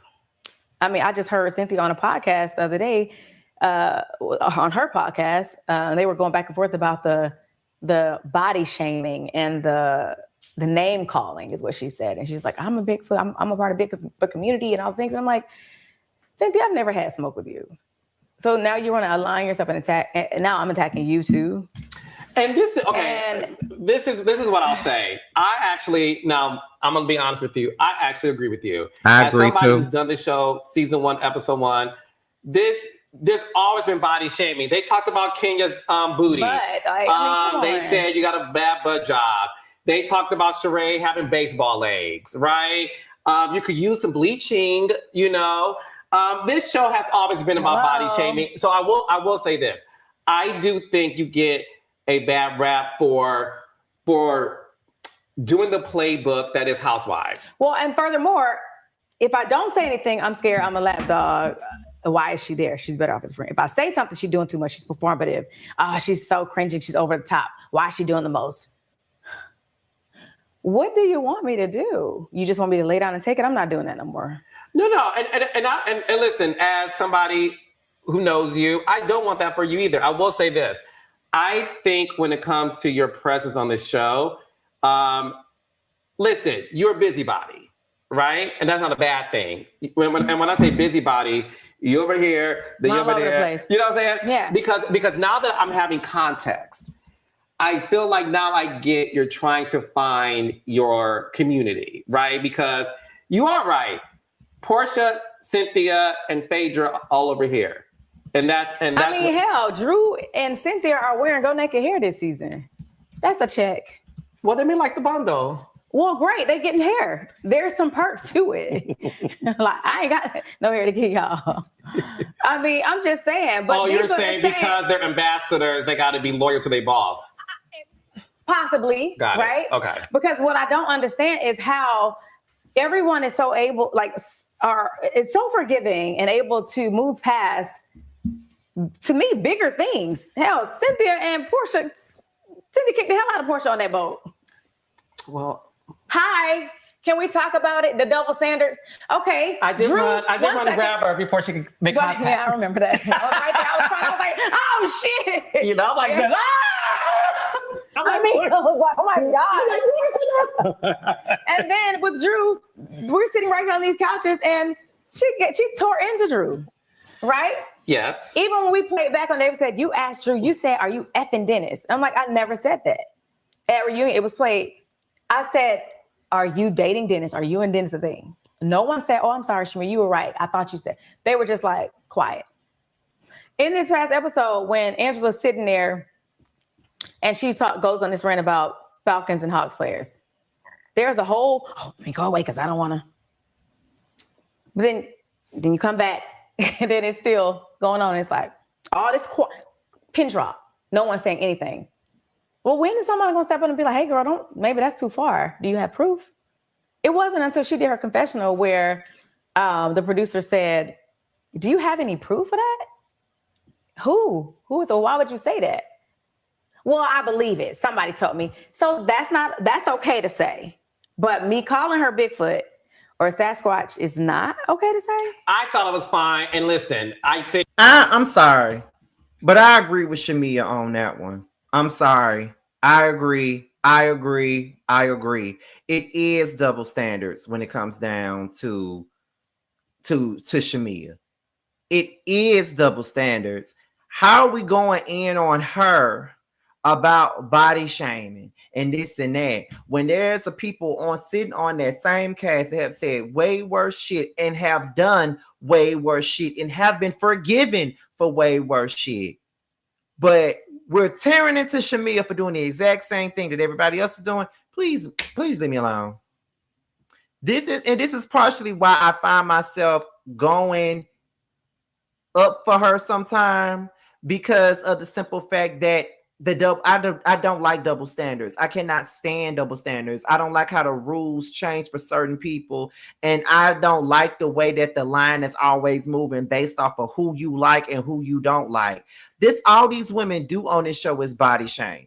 All they do is diss each other, shade each other 24/7. It was okay for Shamea to call. I mean, it was okay for Angela to call Shamea Flavor Flav. It was okay for Angela to call Pinky Mr. Clean. It was okay for like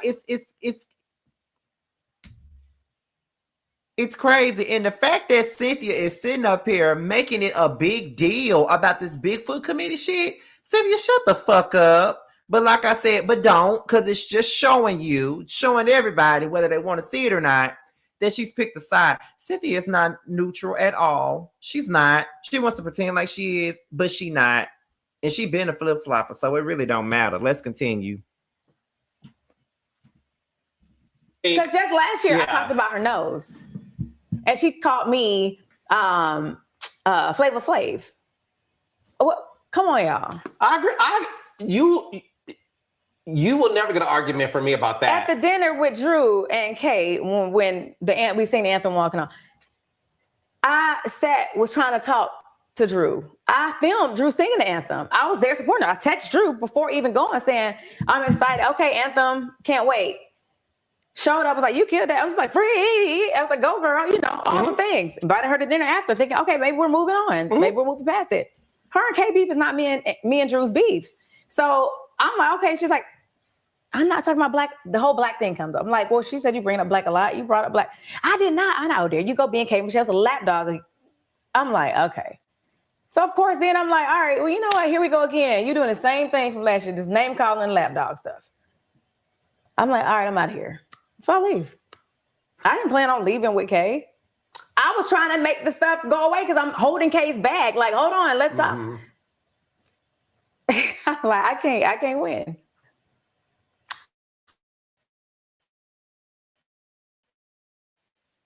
Gerald to have a son.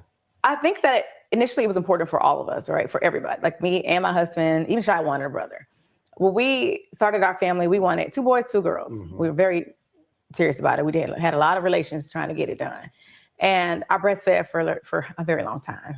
So when you breastfeed exclusively, you don't get a menstrual cycle. So for those first 2 years of Shia's life, it just wasn't happening because I wasn't even menstruating. So it prompted us, one, for me to stop breastfeeding and get my body back right.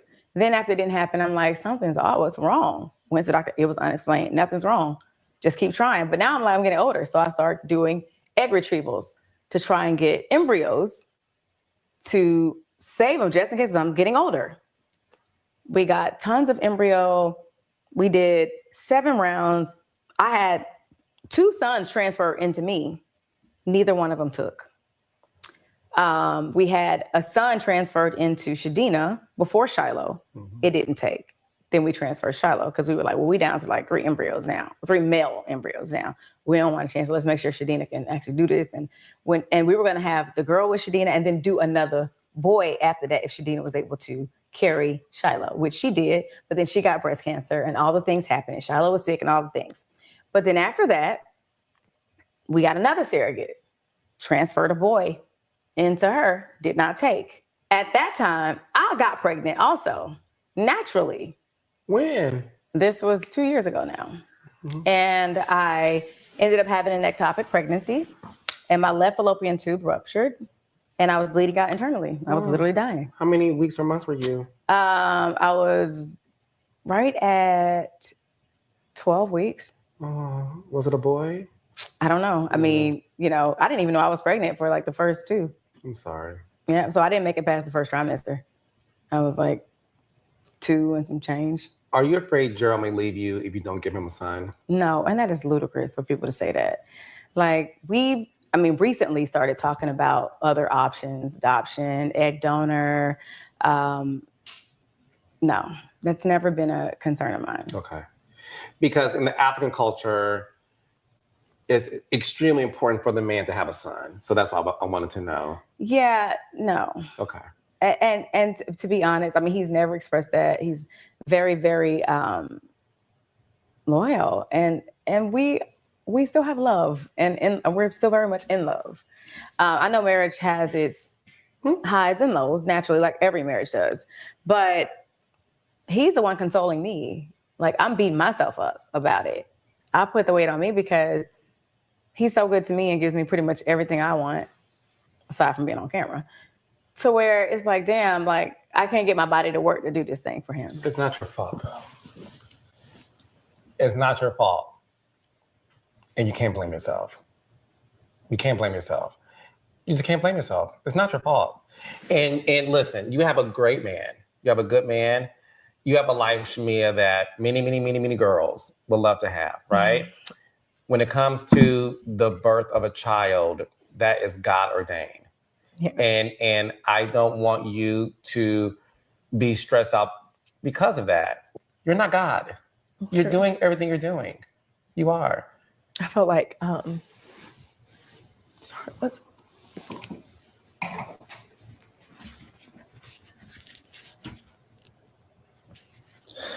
feel like that's also a good part of this platform, right? The reason I really wanted to do this is because, one,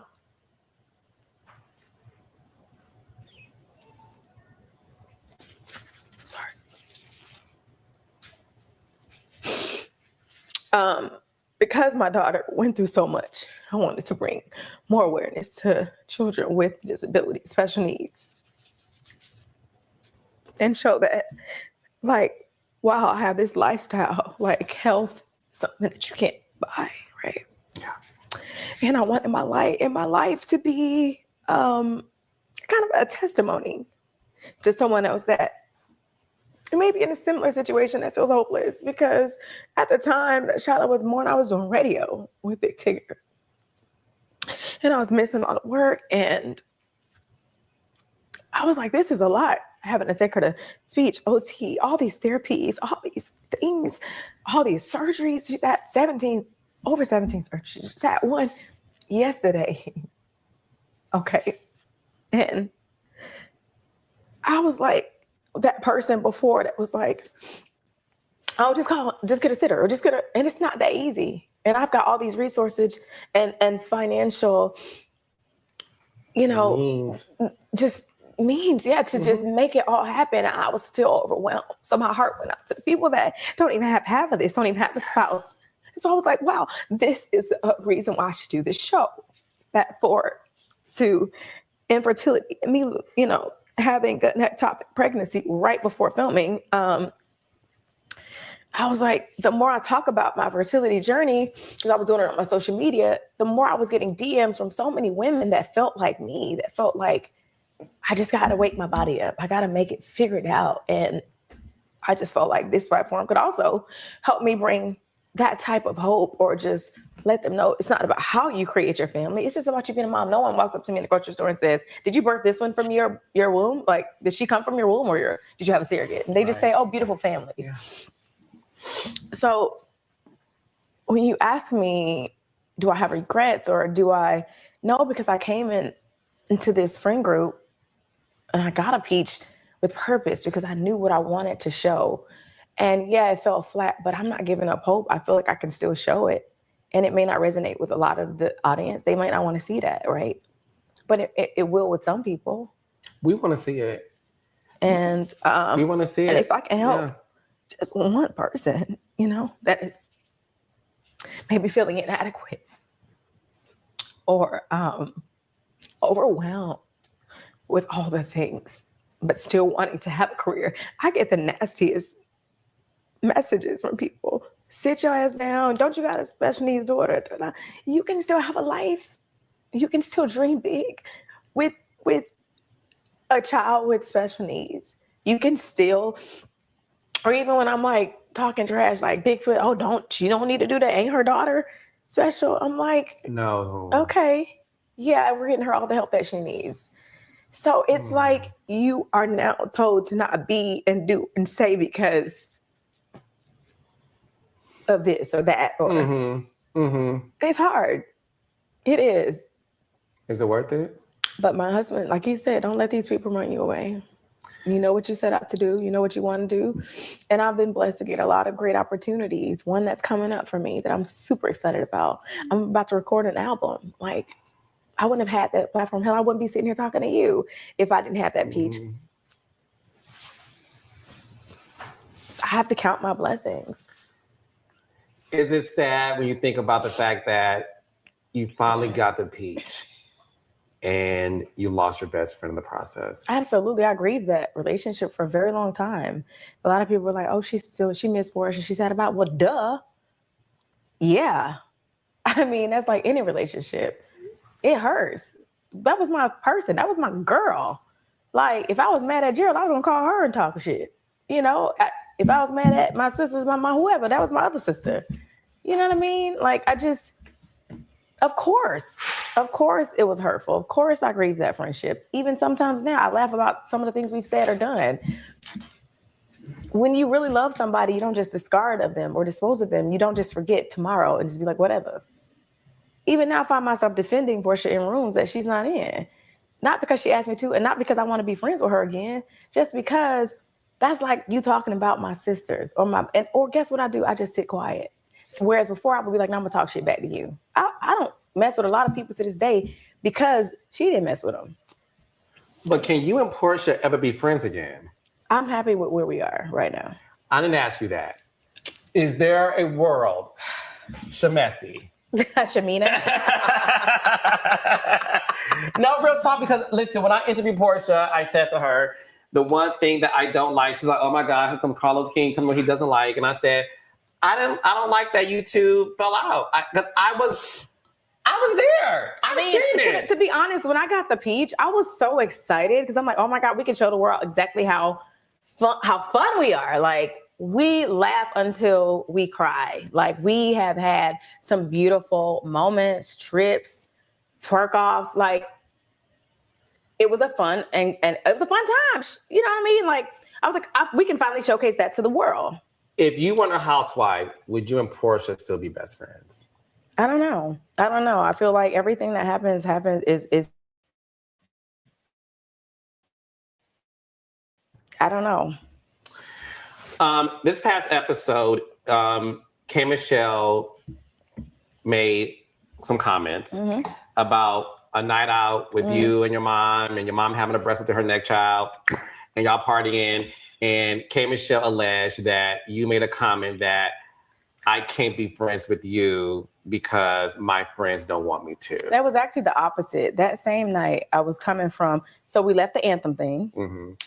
And I have all my outfits, my receipts. We left the anthem thing. The car dropped me off at Chastain Park where my mom met me, and I met Candy and her mom and her mom's friends. It was her mom's birthday. We were watching the Babyface Charlie Wilson concert at Chastain. So just to give some context. On that ride over. So your mom wasn't out, just wanted to hang out in the club. Come on. And then I also got a timestamp on my photos of when we was with Kay. It was not 2 a.m. It was midnight, actually. And we were home by 2 a.m. I got that on there, too. And then I also have what she had on. And you can tell me for yourself what you think she had on. Do you think her titties was hunched up and out? Or do you think that she looked like her mama? Okay. This is the night.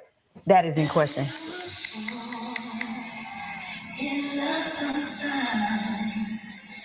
I don't see no boobs. A white suit. She has on a white suit that you wear to church. I see it. Okay. Hold on. Because just in case you want to zoom in. It's up to here. Oh.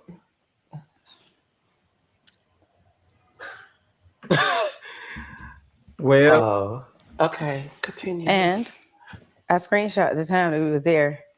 Was 12:07 a.m. I see a And did she take off the blazer? Right. No, I got a video. I got a hold on. Let me see her at the club. Maybe she got this wrong. I'm finna show you. Don't worry, because I know I gotta have my receipts ready for reunion, so I'm already gathering them. Don't worry. October 5th. Not the date. 2025. I was in Cabo October 5th. Oh, were you? I worked a second, so you know. You were a mess. Okay, let me see. That is K. Michelle's outfit she wore earlier on in the scene. I see it. Okay. So we wasn't just. Let me see. Okay. Okay. Oh.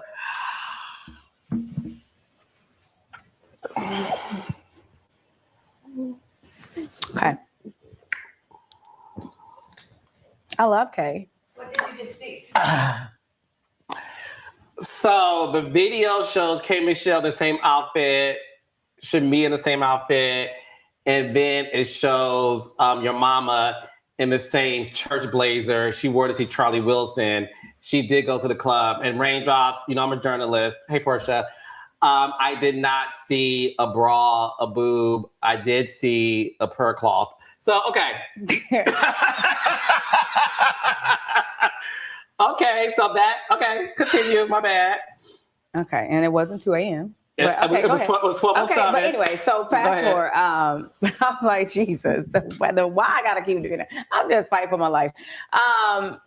Which just makes it hard, right? It makes it hard to hang out with people outside the show without cameras because you feel like you're always gonna have to try and prove your innocence. And I hate that, right? Because I'm hanging out with you, Carlos. I just want to hang out with you and get to know you. Mm-hmm. There's no ulterior motive. I'm not trying to collect anything. I'm not trying to have any receipts with you. It's just me trying to get to know you. And I like Kay, and I'm excited to get to know her. Still. Okay. Did Kandi and Rashida and Toya Johnson tell you not to hang out with K Michelle? No. But everybody know that what the history is with them, right? Mm-hmm. So when I was headed to Chastain, she was like, "Where you going? Who you mean? I'm not meeting with Kandi. Why y'all invite me to come?" So I'm like, "Well, girl, you know." Like, now you know damn well, like Kandi and Rashida, Candy's loyal to a fault. She's not gonna like. I never said Kandi hates you. She don't like you. What did you say? I never said Kandi. Exactly. Now you know. I'm going to meet Kandi. Come on. Mm-hmm. And so when I went there, even with Kandi, I was like, Kay wanted to come. She was like, "Nah, I'm not. I can't do that. I mean, I like her, but I can't. Rashida is my girl." And that was that. I didn't even think it was an issue. But then, of course, Kay's thing is like, oh, you keep telling me that your friends don't like me, and they.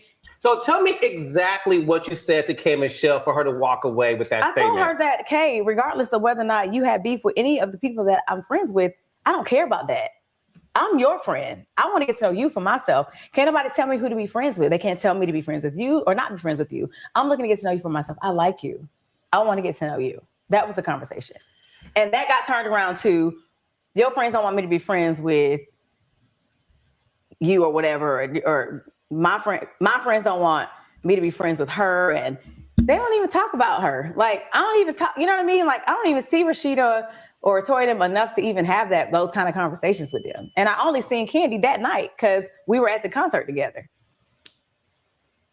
So with that being said, since you're saying, and you stop me if I got this wrong, since you're saying that K Michelle took a conversation that was innocent and blew it up to be something that it's not, is it safe to say that in Dallas, when K Michelle was told that Drew, Portia, and Phaedra were going to attack her about these rumors, do you still believe K Michelle? So here's the thing, right? Everything has perspective, right? So where I said it's to Kay. Kay feels like in her heart, I told her that it's hard being her friend and they don't want me to be her friend. And I made her feel bad enough about it to where she cried in the club. All I can do with that, Carlos, is say, I'm sorry, Kay. I hate you feel like that. That wasn't my intention. And if I'll take it. If I misspoke, I'm good for an apology. If I misspoke and made you feel like that, I'm sorry. Again, I just want to get to know you. I don't care if the world hates you. I like you. That was my stance. That's still my stance. And like I told her, if I made you feel bad, I'm sorry. And I mean it. Did she cry in the club? I don't remember. That's what I'm saying. We didn't even have that. It was like you seen the video, we turned it out. At what point was the crying? I mean, but you know what? I don't want to call this girl a liar because that's what the other cast is doing. Trying to make her look like she's crazy and she's a liar. I want to see it through. At reunion, I want her to tell who the person is that told her they were plotting and scheming on her. Do you know who the person is? I have no idea. She didn't tell Kelly and I. She just told us that she felt like there was someone, or she told us the people that she felt were plotting against her and what they were plotting. Do you believe her? I mean, I don't have a reason to not believe her. Why would she make something like that up? That's so bogus. Well, some people would argue that because you're saying. Now, y'all know I love K Michelle, right? Y'all know I do. You know I do. But here's my thing, though.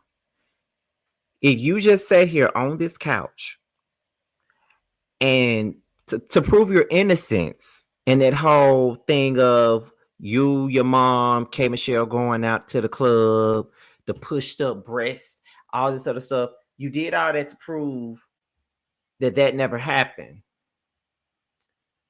Why are you still saying that you don't think that Kay lying if you're trying to prove that she lied on you about this conversation in regards to your ATL friends?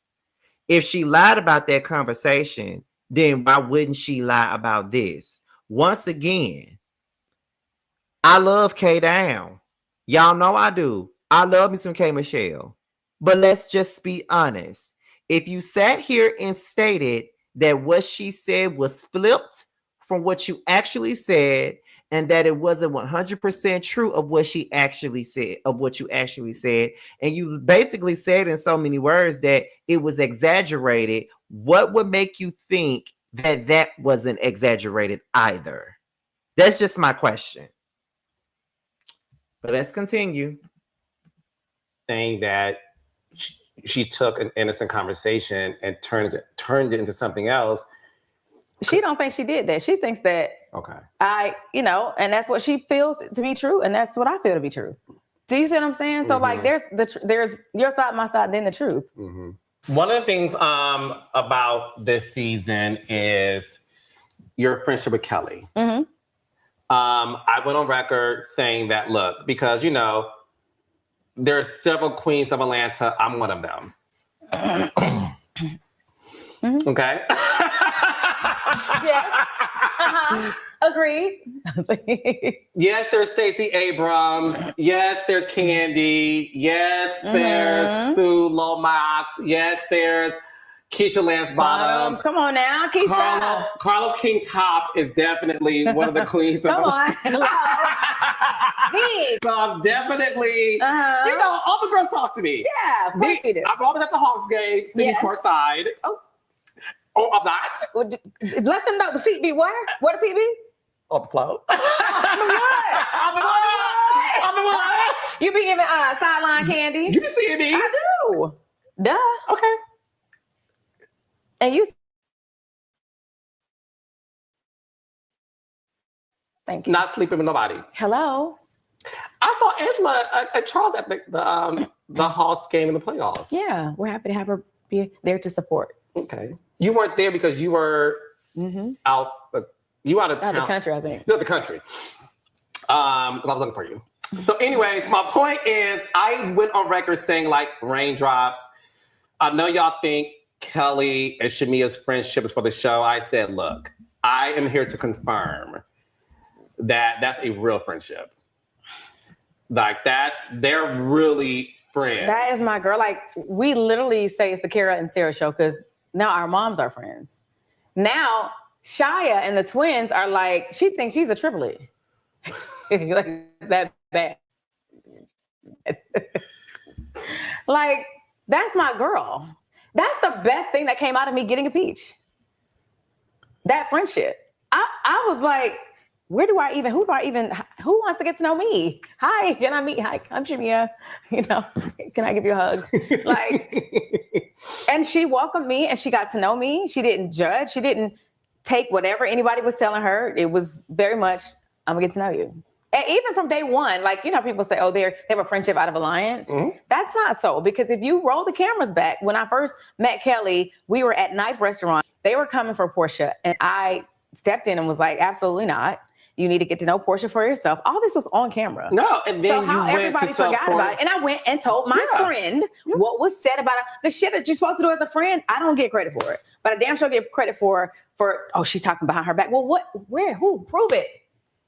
Do you know what I mean? It's like people are so ready to believe that I'm this disloyal, dishonest friend without seeing what's right in front of them. You've never seen me be shady or do anything to Portia. Now, lately, absolutely, probably do. But that first season, I was like, no, she didn't say this. She didn't do this. So much so to where, like I said, I wasn't even messing with Drew or Angela off the strength of it.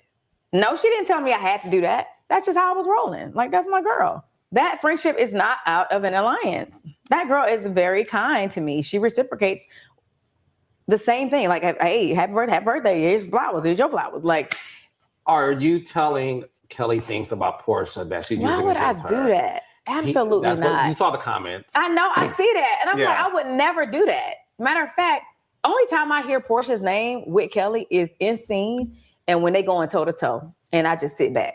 Do you internally sometimes be like, that was a good one, bitch? On both sides. On both sides. They be going at it. You hear me? They read each other for filth. But at the end of the day, I ain't got no dog in that fight. Okay. I'm like, Kelly's my girl. Portia's my ex-girl. Like, that pains me when you say that, though. I don't. And it pains. What I'm saying is, I know. I just gotta be honest. You know, I don't. I ain't got nothing to do with that. Yeah. You know what I mean? No.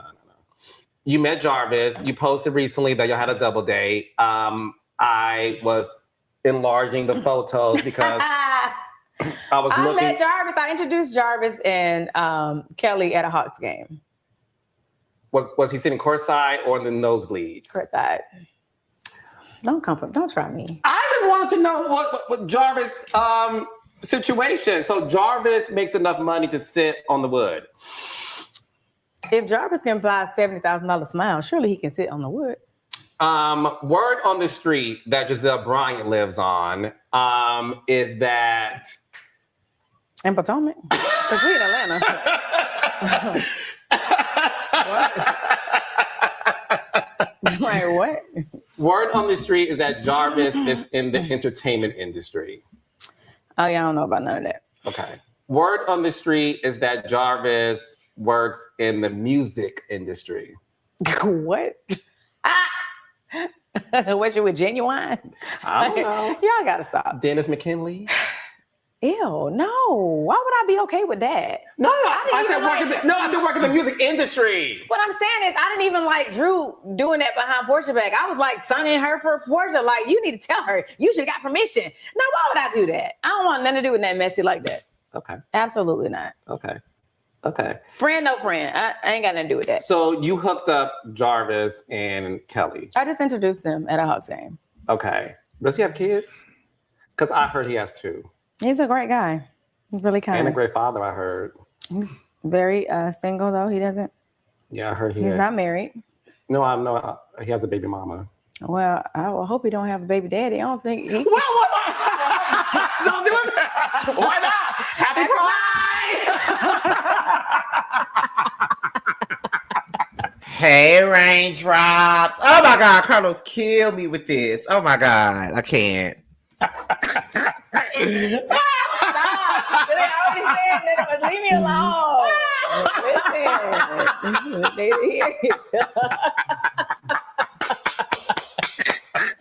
Just saying. First of all, I will say this. What? I love Kelly. Yeah. I know. And the thing is this. She's lovable. She's so sweet. No, and she's a real, let me tell you something. She is a real girl's girl. And that girl works very hard. I mean, in her restaurant, like, come on. She's the mother of 4 beautiful girls. Like, do you know how hard that is? Going through a divorce, having a restaurant, then losing one, then having to fight all these legal like battles with your ex. That's a lot. She carries a lot very well and very gracefully. Like, and still shows up for her friends and her family. Like, I gotta give her props. No, I think I will go on record, and I've gone on record. I've said Kelly is great for the show. She really is that girl. She's great for the show. I think she's spunky. What are your thoughts on Pinky Cole? Pinky's a walking TED Talk. She got a business idea for everybody. You came in, oh, look at you. You should come up with a company with rings.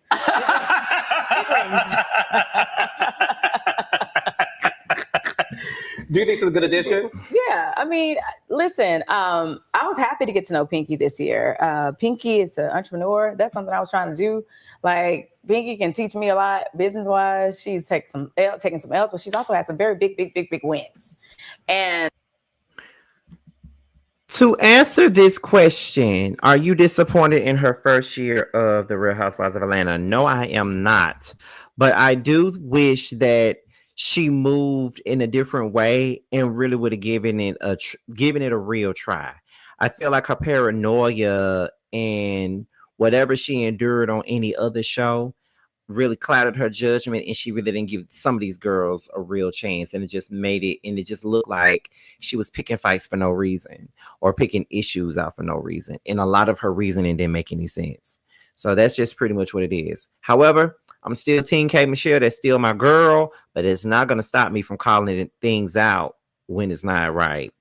Shout out to the people in the chat. It's been hovering around 200 all this time. So thank you guys for watching. We're almost done with this interview. We got, like I said, we got 15 more subs to go before I hit 59K. We might just hit this goal before the end of the month. All I need is 15 subscribers. If you're new to the platform and you're enjoying the content, go ahead and subscribe to my platform. All right. Let's continue on with this interview so we can get out of here, because I got to go live at 9:30 for another one. And I think that helps with the group's dynamic. Okay. Have you met the woman who lives in the basement? I haven't even been to Pinky's house. No. The woman in the basement won't let you in? I haven't been invited yet. Oh, because she's there. Well, I don't know. I don't know about the woman in the basement. Have you heard about ask. that? I heard about it the same way you heard about it. On the show?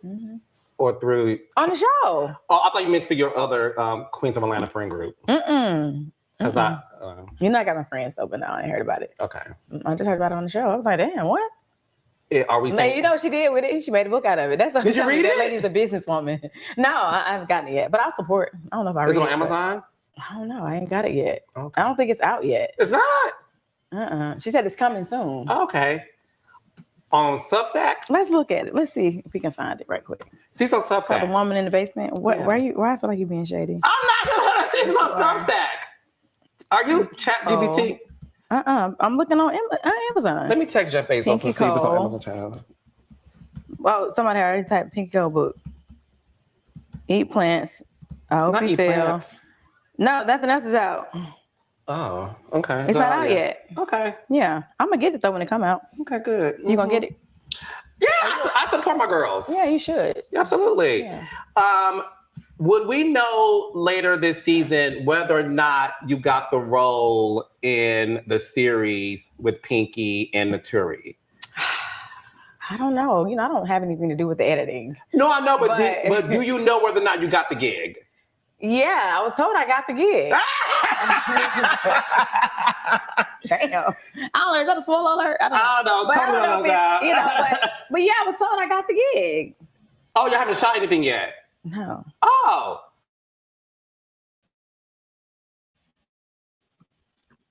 Oh, that was a big high note. And you didn't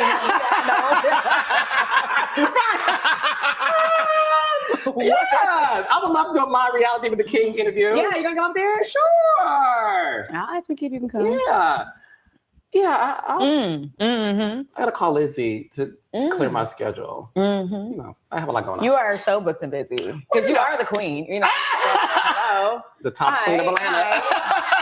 You might be somewhere at a basketball game with your feet on the wood. Who knows? Yeah. Or I wanna I wanna get into Juice we're Adora. ending? No. Oh, I wanna get to Juice Adora. I told you to end it. Okay. Shamea. What? I like Drew. I like Drew too. Matter of fact, before I got my piece, Drew was so cool. I was like, oh my God, me and Drew, we can do some music together. We can hang out. Y'all were both in the TLC movie. You played the pregnant woman. She played T-Boz. Yes. Love Drew. Y'all are in the rooms. Apparently I'm not, that scene that we did at Pinky's thing, a lot of that stuff gets edited down, but she definitely came in the room and was like, I don't do cattle calls.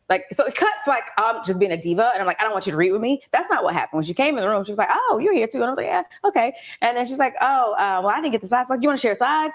And then she sits down and she's like giving it to me. She's like, yeah, no. I don't do cattle calls. I understand why you would be doing it. You're new to this, and I'm like, damn.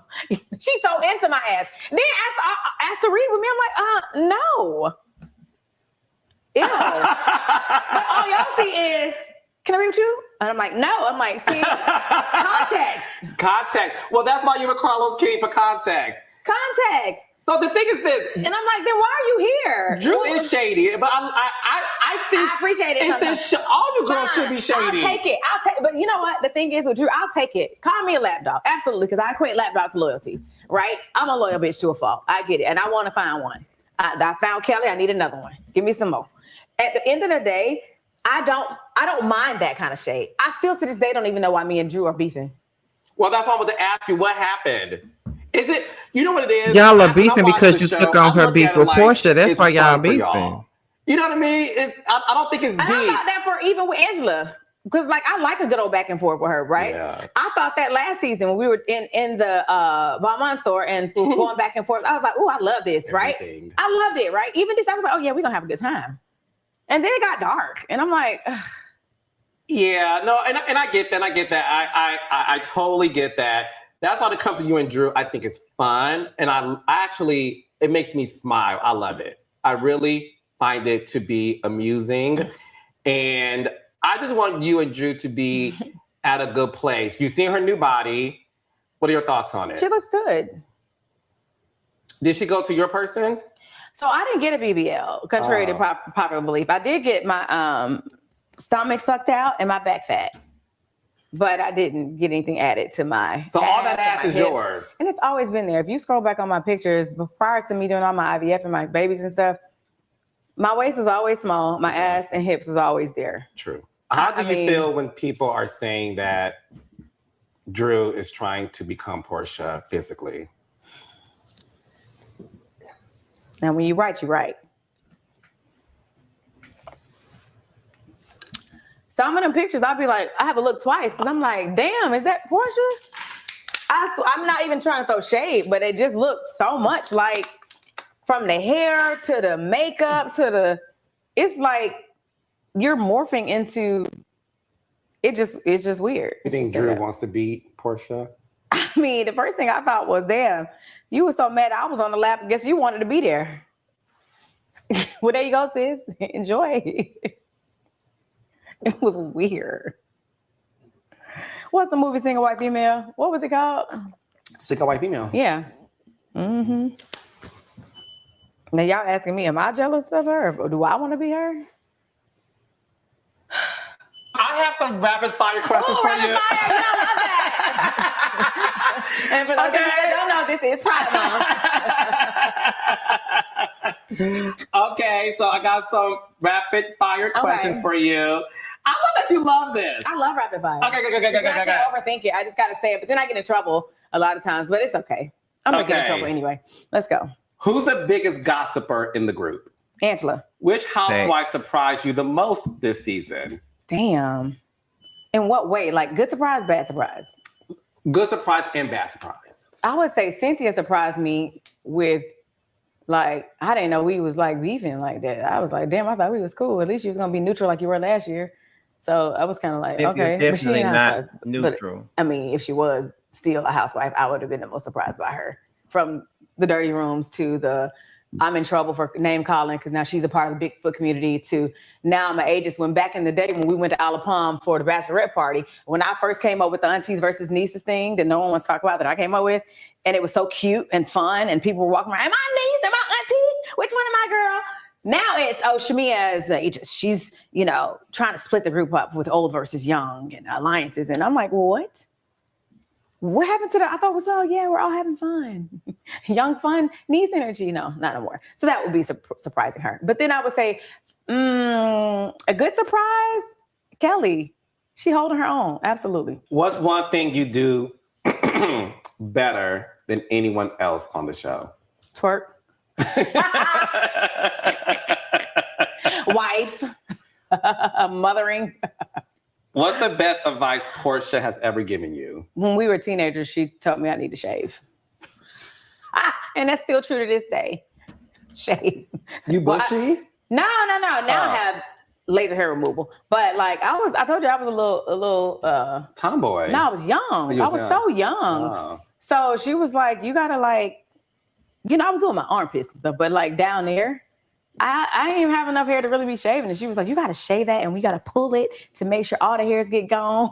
It's like, oh shit. Okay. Okay. So probably that.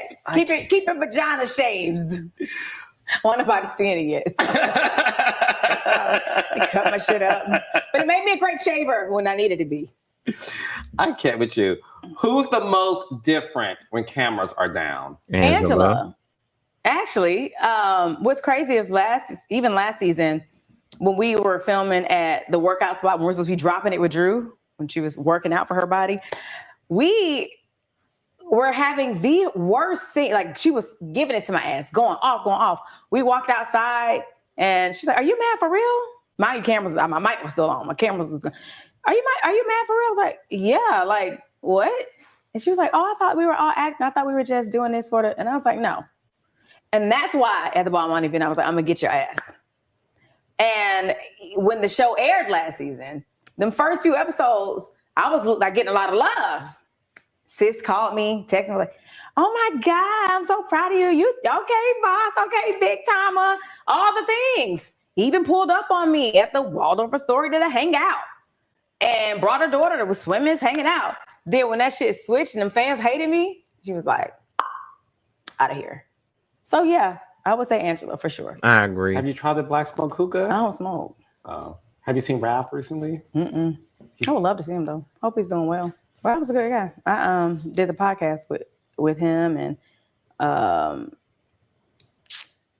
Sonya's husband and Todd and all them. We were doing the House Husbands or something. House Husbands, whatever. I was like the host of it. And he was a really nice guy. The divorce got final today. Oh, congratulations to them. I hope they're happy about it. I mean, he gets child support over $2,000 a month. Oh. Are you looking for me to make a face or give a comment? And let me tell you something about this season. I've gotten so good with just looking like a space cadet. I just want to know you had any thoughts. Carlos so messy. And he gets to keep the house. Oh.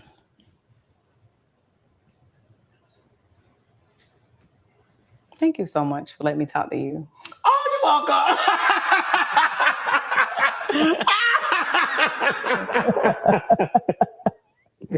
Now let's talk to Gerald. Can hi to Gerald? Yes, go say hi to Gerald. Bye, y'all. You can ask him, he like me being on the show? Okay, cool. Thank you. Nice. Oh, say can you? Okay, now the interview is over. So I'm gonna say this because I need to let my laptop charge a little bit because I have a members only live. I had it set for 9:30. Now I pushed it back 15 minutes so my laptop can charge a little bit because it's on 35% right now.